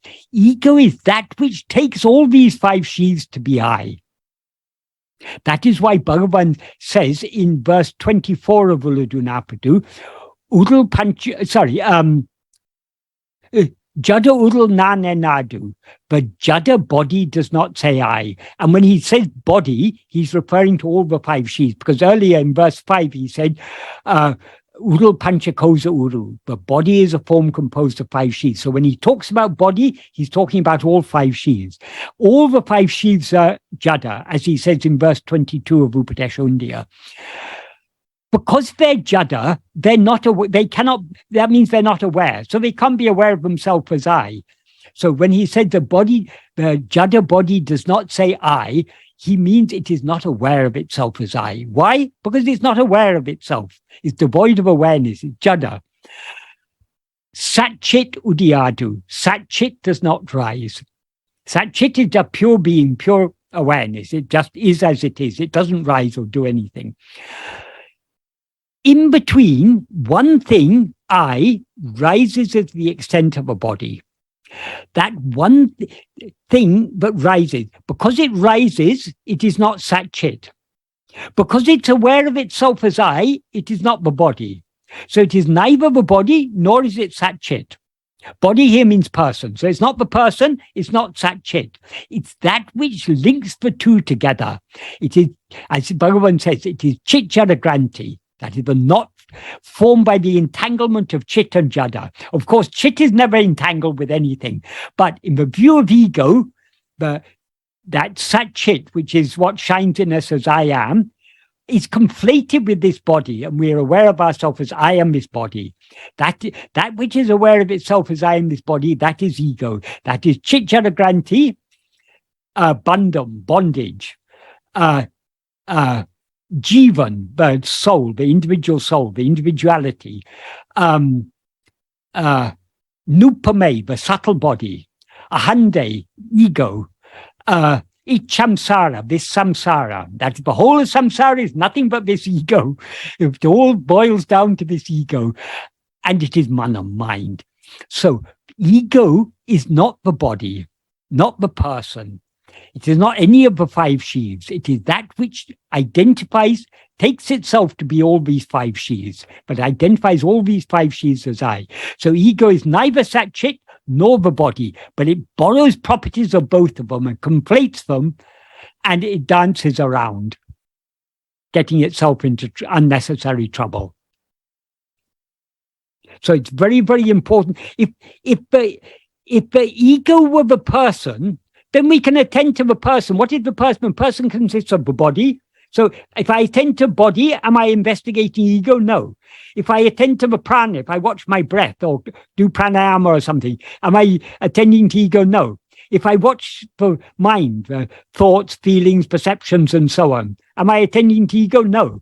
If I attend to the workings of the intellect, the reasoning and the judging and discriminating and everything, is that attending to ego? No. If I attend to the vasanas, no. Is that attending to ego? No. The vasanas are what make up the will. So ego is distinct from all of these, but takes all of these to be itself. So when we investigate ego, we are not investigating, as Bhagavan said in Maharsha's Gospel, there's a nice portion where he explains, ego is chit jada granti. In your investigation into the source of this ego, the ahamvriti, you take the essential chit aspect of ego. What is the essential chit aspect? That is I am. That is the jada aspect is the body, the person. The person is jada. The chit aspect of ego is I am. If you hold on to I am, it will lead to the reality of ego, which is that pure awareness I am. I hope that is clear. That's an all-important distinction to recognize. We say, oh, my ego this, my ego that, as if the ego belongs to Michael or to whichever person we take ourselves to be. Ego doesn't belong to the person. The person belongs to ego. It's ego who says, I am this person. So to say my ego is like saying my me. It doesn't make any sense. That is ego. Ego doesn't belong to anyone but itself. But even for ego to say my me would make no sense at all. It's just me. But it's not even me, because if we investigate it, we find out, well, what we actually are is not even this ego. It is the pure awareness that underlies the appearance of this ego. Michael, there's another question which develops from this, so it might be better to answer them together. This is the last one. And the question is, it's that the ego is not the person me, but ego takes this person to make me feel I'm this person. But does it also take other people around me, family, friends, society? It takes the other people to be my family, my friends, my society, my religion, my country, my this, my that. But ego is not any of these things. Ego is that which identifies all these things as I am mine. Michael, yes, but the thought itself is that ego, right? Let's say when I say this is my body, or this is my society, or this is my language and my country, if you boils down, if you go one step backward, it's a thought, right, which is arising. Why are we saying it is not thought as well? I didn't understand. First thought is ego. Ego is what Bhagavan called the thought called I. That is, it is, or in Sanskrit, in Tamil, he called nanenum ninevu, the thought called I. In Sanskrit, aham vritti, the I thought. It is a thought. Why? Because the only thing that is not a thought is Sat-Chit. Ego, though it has an element of Sat-Chit in it, because it identifies itself with a body, so ego is the conflated awareness, I am this body. Since the body is a thought, the conflated awareness, I am this body, is a thought. So ego is the first thought, the root of all other thoughts. So the thought, this is my country, is not ego. The I that says, I am this is my country, or this is my religion, or this is my my whatever it is, my family, my friends, my society, my political party, or whatever it is. The I that says that is ego. So ego is just the I that identifies itself with all these things, the I that takes all these things to be I. But it is not any of these things. So it's a root, the first thought, which is actually, making fragmentation, which is exactly. I and which is other thing, and which is bonding with that. Exactly. And another thing to understand is, though, as Bhagavan said, ego is just a thought, it's the first thought, it is a thought unlike any other thought, because all other thoughts are jada. There's only one thought that is endowed with awareness. That is this first thought, ego. So all other thoughts are objects, whereas ego is the subject. What knows all other thoughts is ego. That is why Bhagavan says, of all the thoughts that rise in the mind, the first thought is this thought called I. Only after this rises do other thoughts rise. Why is that? Because all other thoughts exist only in the view of this first thought, ego. Correct. So it's very, very important for us to distinguish ego from all objects. The person we take ourselves to be is an object. This object, Michael, is known not only by me, it's known by so many other people. So obviously it's an object. It's not what me, but I take myself to be this object. So this is what is called drik drisya viveka. We need to distinguish the seer from the seen. This is what Sankhya philosophy, this is the one useful insight of Sankhya philosophy. Sankhya is a subject-object dualism. That is, Purusha is the subject, what we would call ego. Prakriti is all the objects, not only the physical objects, even the mind and the thoughts and the vasanas, all are objects. They're all Prakriti. So that is the one useful insight but it's not, it's a very, very important insight. The Sankhya distinguished the subject from the object, the knower from the known. That's a very, very important. So that is, in a sense, we can say the starting point of Advaita. But where Advaita leaves Sankhya behind is Sankhya thinks that both Purusha and Prakriti exist. When they're not in contact, then Prakriti remains abhyakta, unmanifest, but it's still there in an unmanifest form. But according to Advaita, all the Prakriti appears only in the view of Purusha, this ego. And even this ego is not what we actually are. If we investigate this ego, it will merge back in its source, and what then remains, the Suddha Chaitanya, the pure awareness that we actually are, that is our real nature. In a way, sorry, I'm just asking one more question. So let's say in our childhood, if mother don't start with saying that rub your eyes or rub your wash your hands. Yes. Is it a root cause of that conditioning making us that I, or where it starts? No. It began long before that. This whole of this life is just a dream. So this dream is just one of many dreams. So long as there's a dreamer, there'll be dreams. The dreamer is ego. This is another reason where we can distinguish ego from the person we seem to be. Because ego is the dreamer. The person we seem to be is a part of the dream. That is, the dreamer is not the person we take ourselves to be in a dream.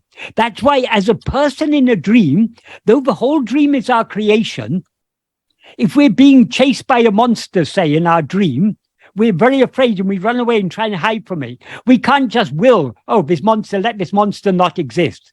It doesn't happen like that, because as soon as we start dreaming, we dream ourselves to be a person in that dream world. So the dream world seems to be not in our control. We can't control the things that are happening in dream. Just like we can't control the things that are happening. We can't just will that the war in Ukraine or the war in Yemen comes to an end. We can't will that pandemics come to an end. We can't will that poverty comes to an end. Because though we are the creator of all this, we mistake ourselves to be a creature, not the creator. The creature is the person we seem to be. The creator is ego. So ego exists way before we get this physical form. Yes. This is just one of this dream. This present life is just one of the many dreams dreamt by this ego. Very strong ego. Yes. Ego is very strong, but what is the source of its power? The source of its power is within it, is I am. So if we want to vanquish this all-powerful ego, we need to go to a greater power than this ego. The ego will never vanquish itself until it faces a higher power. That higher power is our own real nature. That is Guru, that is Bhagavan, that is grace.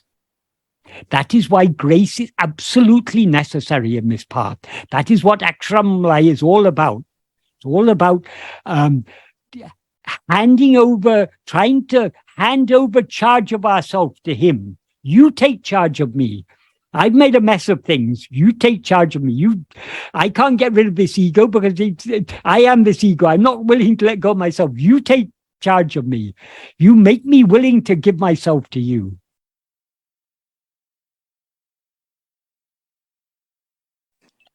Absolutely. Thanks, man. Thanks. Right. And I see some other person has a hand raised. Yeah, thank you. Michael, can I just clarify one thing? Yes. The ego is actually the act of identifying. It's identification as self. It's grasping.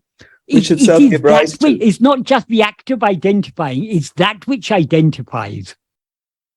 Yes, but that would come, but that is something which is attributed, right? It's something which is objectified, comes to be. You can't have identification without something that is identifying.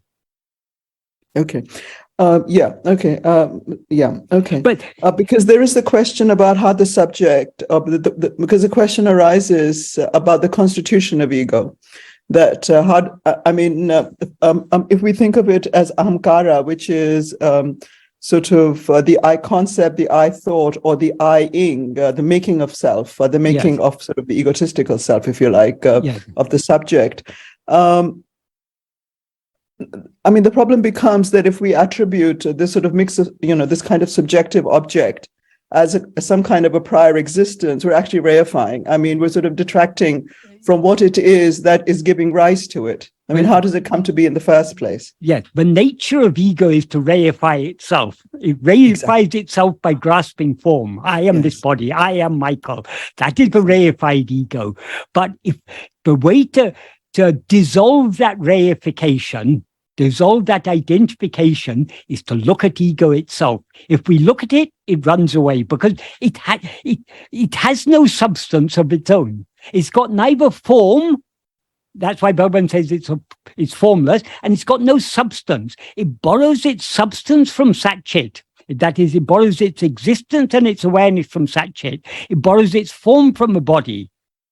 But it is neither. So ego doesn't actually exist at all. It's only when But to dissolve the ego, is there something we have to stop doing, like grasping and identifying as self? No. And so ego can never stop grasping. Ego will always be grasping. So Bhagavan gives us a trick. Instead of grasping is ego other grasping, or is ego constituted by grasping? No, ego grasps. Ego is the one who is grasping. So that ego is pre-existent. Because ego this is the doesn't. problem, The very nature of ego is to grasp. Yes. But it is not the grasping, it is the grasper. So Bhagavan says, grasping form, it comes into existence. So what is grasping? It is ego that is grasping. But it doesn't come into existence. It doesn't exist that is, grasping is the very nature of ego. So since grasping is the very nature of ego, asking ego not to grasp is not very practical. But Michael, so what Bhagavan says is, instead of grasping other things, grasp yourself. But isn't it a problem to attribute, because the problem I have is this, that one is saying that the grasper exists. It doesn't really exist, but actually it precedes any grasping. Yes, right? Yes. And when one says, yes, it does, but in a sense, but at the same time, that is positing something reified. Something when I'm saying that doesn't really exist, then how is it happening? Or what's happening? This is, I think, a problem that if you look at the word ahankara, it has both the aspect of doing, and then one can say that it's something which comes to be. This is really, the constitution of the subject, which is opposed to an object. And one of the reasons I'm saying this is that in the case of Sankhya, I'm not an expert on Sankhya at all, but I'd asked this question to some people who are. And the entire and sort of the Purusha, as I understand it from them, is not really the subject opposed to an object. That's a much later stage, because the Purusha is pure awareness, pure consciousness.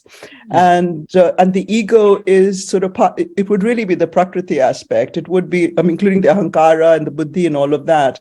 Anyway, that's something, this is some area, but I don't see how, because this is the problem for which Advaita Vedanta has been criticized by others, like the Buddhists and so on, that because for them, for example, the subject is constituted. We make the subject, we make this egotistical self, which is always grasping. If we say of course it is this mix, but we cannot be agents, we cannot grasp an object without the subject coming into being from somewhere. And this thing of a grasper, it's saying that there has to be an agent before, something else, and then saying, well, of course, there is no agent. But then there can't be doing without a doer. There can't be grasping without a grasper.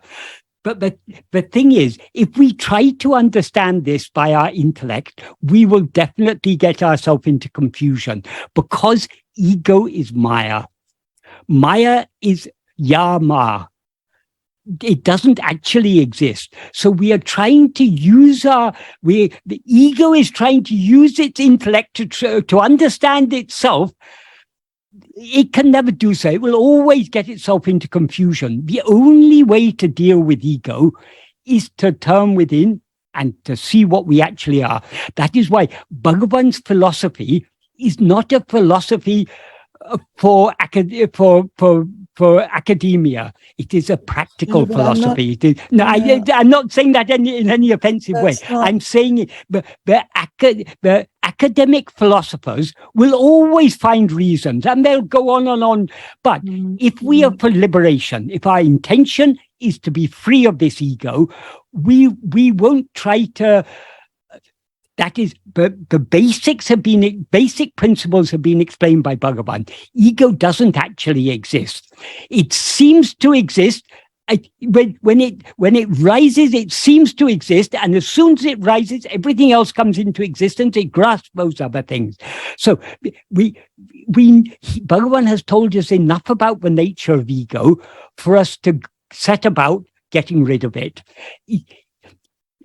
As you say, ego is not actually a thing, but it seems to be a thing because it's grasping. But the only way, if we try and puzzle over it and try to understand, has anyone ever been able to understand Maya? Why is it called Analogies? It cannot be adequately conceived. But the point is, Bhagavan has given us, we have got ourselves in a mess. Bhagavan has shown us the way out of this mess. Yeah. The way out of this mess is this ego doesn't actually exist, but it seems to exist. Because ego seems to exist, everything else seems to exist. So how to get rid of this ego? To investigate it. So long as we look at other things, so long as we try to understand egos, we try and make conceptual sense of all these things, we are attending to things other than ourselves, and we are perpetuating the existence of ego. The only way to get rid of ego is to turn our attention, is for ego to turn its attention back on itself, for ego to cease grasping anything else, cease trying to understand itself.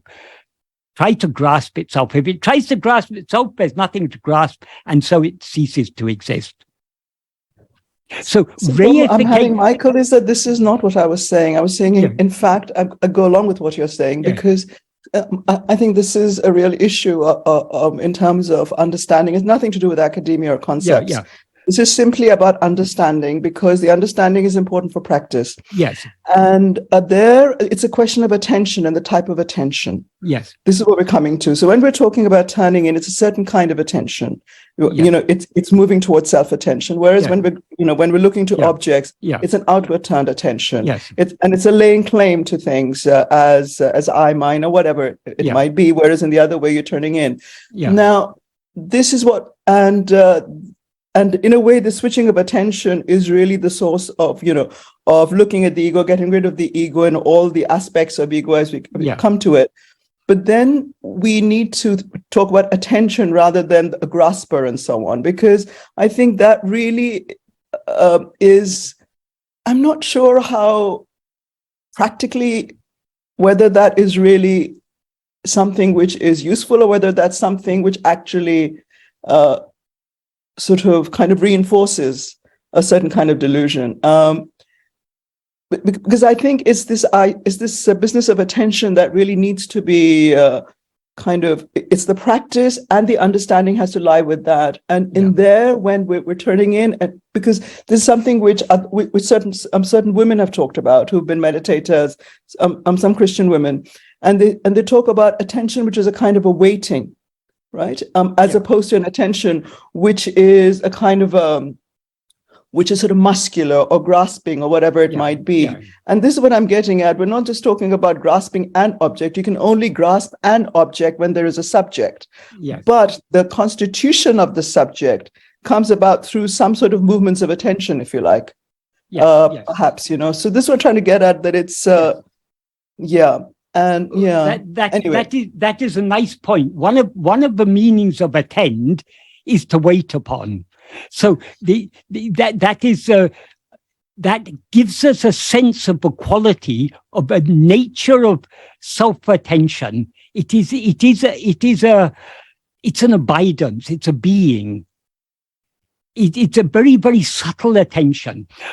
But one more thing that I would say regarding what you say, yes, it is all a matter of attention, but attention implies one who is attending.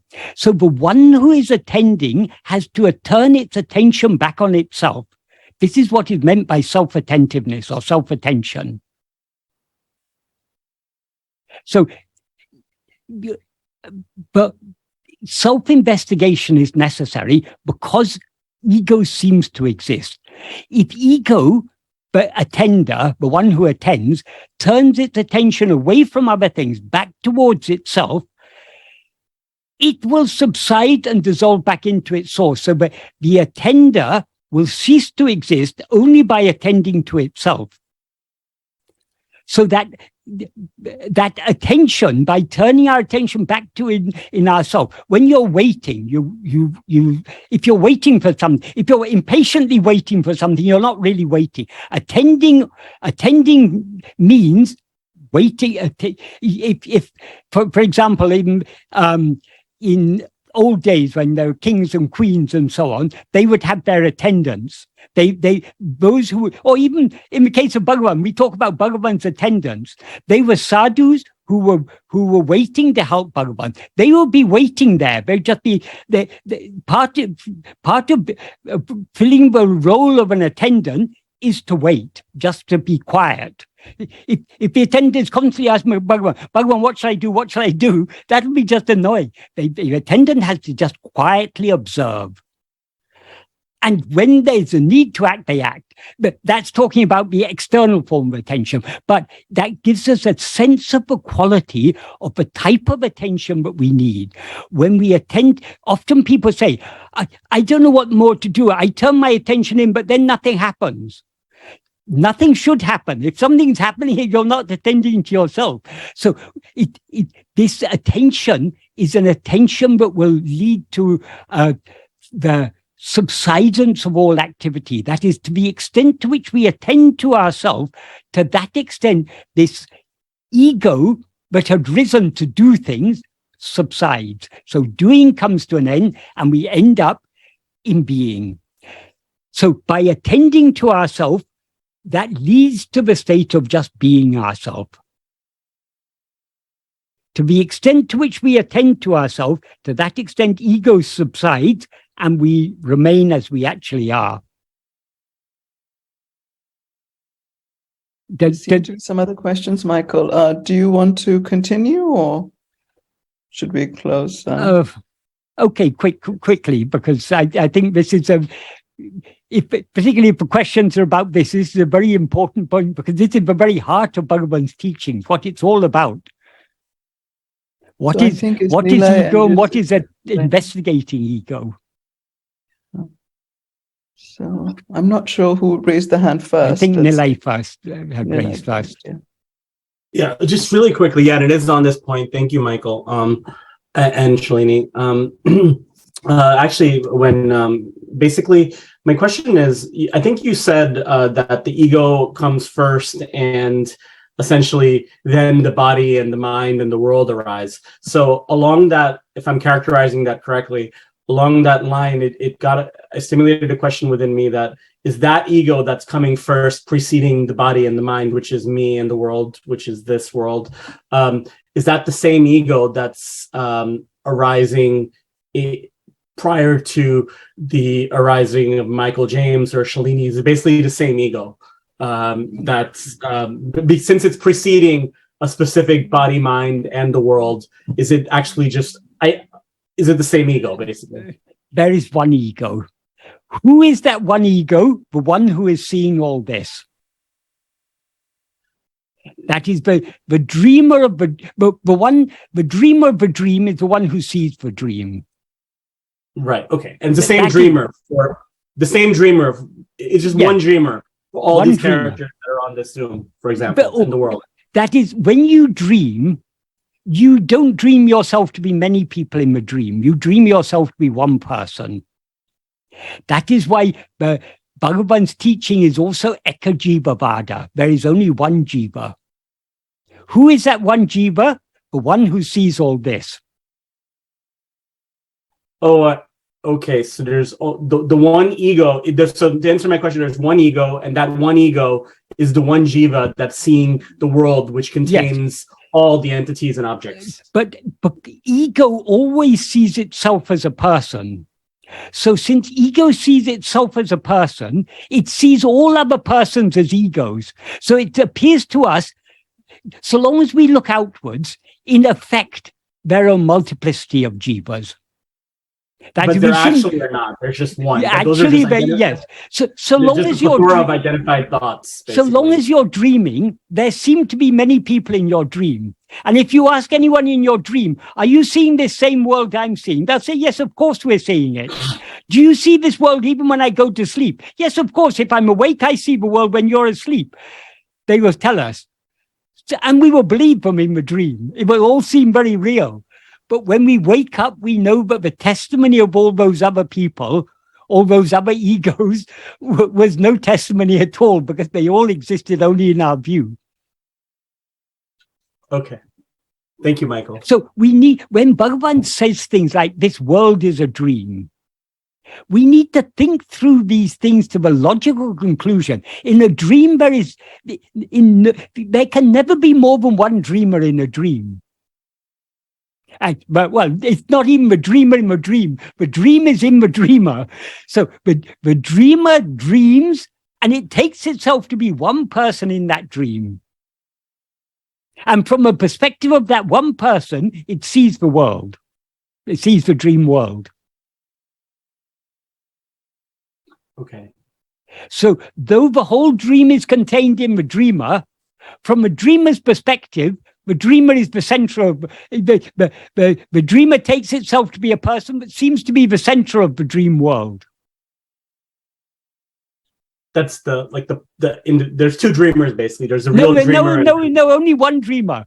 That one dreamer takes itself to be a person. And since it sees the world from the perspective of that person, it seems to be in the center of the dream. Now we all feel I am in the center. When we see the world from the perspective of the person we now take ourselves to be, we seem to be occupying the central position. Right. But then there's that dreamer that's identified actually as all of these entities. So there's Do you take yourself to be many people or one person? No, I don't, but like that I is ego. Right. Mm-hmm. You earlier said the ego comes before me. Ego is the me. When you say I, when you say me, you're referring to ego. Right. Okay. Yeah, I got a little confused because I was understanding you up to the point where you said the dreamer is taking itself to be the body mind and then sees this multiplicity, but that one dreamer is actually taking itself to be many body minds from its perspective, because there are many characters in this play. No. The dreamer always takes itself to be only one. Have you ever experienced a dream in which you've experienced yourself as more than one person? How is it possible to take yourself to be more than one person? It's not possible. Okay. So is that like solipsism then? Because then in my world, there's just this character. It is a form of solipsism, but it's a very deep and refined form of solipsism, because solipsism usually says there's just one person or just one mind. This is not even... There are multiplicity of people, obviously, And every person is a mind. This is saying there's only one subject, one knower of all these. And all the people in this dream, including the person we take ourselves to be, is an object in the view of that subject. But that subject takes itself to be this particular object. I am this body. But the subject is not the body, is not the object that it takes itself to be. Got it. But that subject cannot come into existence without identifying itself with an object. Grasping form, it comes into existence. Grasping form, it stands.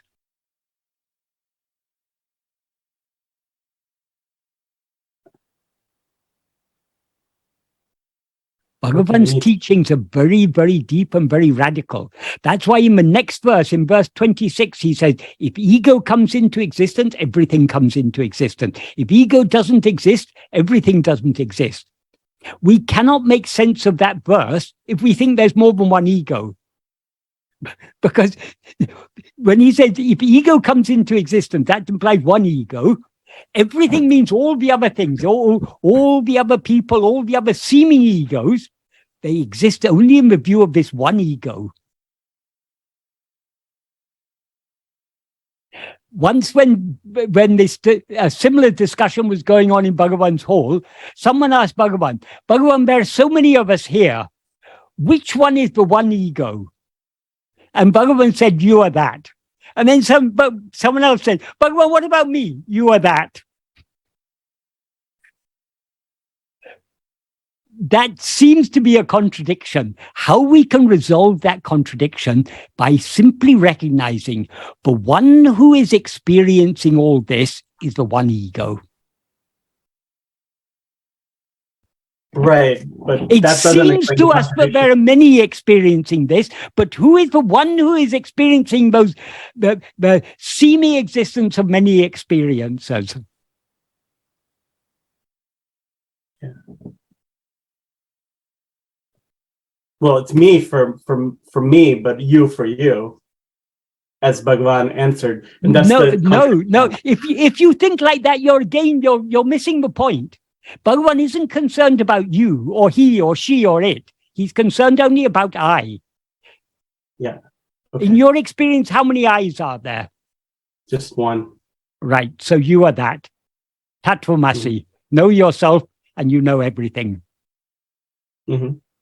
Okay. Thank you. Sorry, Michael, I will tell very quickly. Yeah. I just wanted to say, because now we talked about that. Now, I mean, we made it clear that we cannot, I mean, of course, it was obvious and before also, but today in this talk, that there is no such thing like his or her or someone's ego is strong. We cannot say, because yes. ego doesn't, yes, no, we cannot. So, I mean that, but in this context, in this regard, it is maybe important to think about what about your own ego, because I mean that maybe this is our ego who says that someone's ego is strong, for example, right? Even though we cannot even say like this, someone's ego, but it means that something wrong is maybe with us. I mean that we somehow, it's like a game. We are involved in this game that we try to evaluate whose ego is stronger and whose ego is weak and so on. I mean that it is our own ego that does it. I mean we cannot say our own ego, but I mean that our self has ego. Yes. So I mean that we have we shouldn't allow any space between ourselves and this ego. It's we who are now who have risen as ego, and it's in the view of ourself as ego. But there are so many people, and those people seem to have egos, and we say this person has got a strong ego, this person is a very humble person. We make all these judgments, but this is all in the view of the one ego that we now mistake, that we now seem to be. Exactly. This is what I wanted to say, that yes, this problem now is solved. We cannot at all even say that someone has ego. It's impossible to someone. Yes. Ego has the person. Person doesn't have the ego, because ego is that which says I am this person. Exactly, and we aware of itself as I am this person. Yes, and this is very, let's say, like one of problems that we are very easily are getting involved in to judge. This is how our own ego, yes, how ego works, yes. When we look outside, we see the world, we see good and we see bad. We see things we like, we see things we dislike. All sorts of judgments are there. All sorts of evaluations are there. This is all the result of rising as ego and looking outwards. The solution, stop looking outwards. Look back within. Ego will thereby subside. And all good people, all bad people, everything will resolve back into the one being that we actually are. Yes, thank you very much. This is what I wanted to. Thank you very much.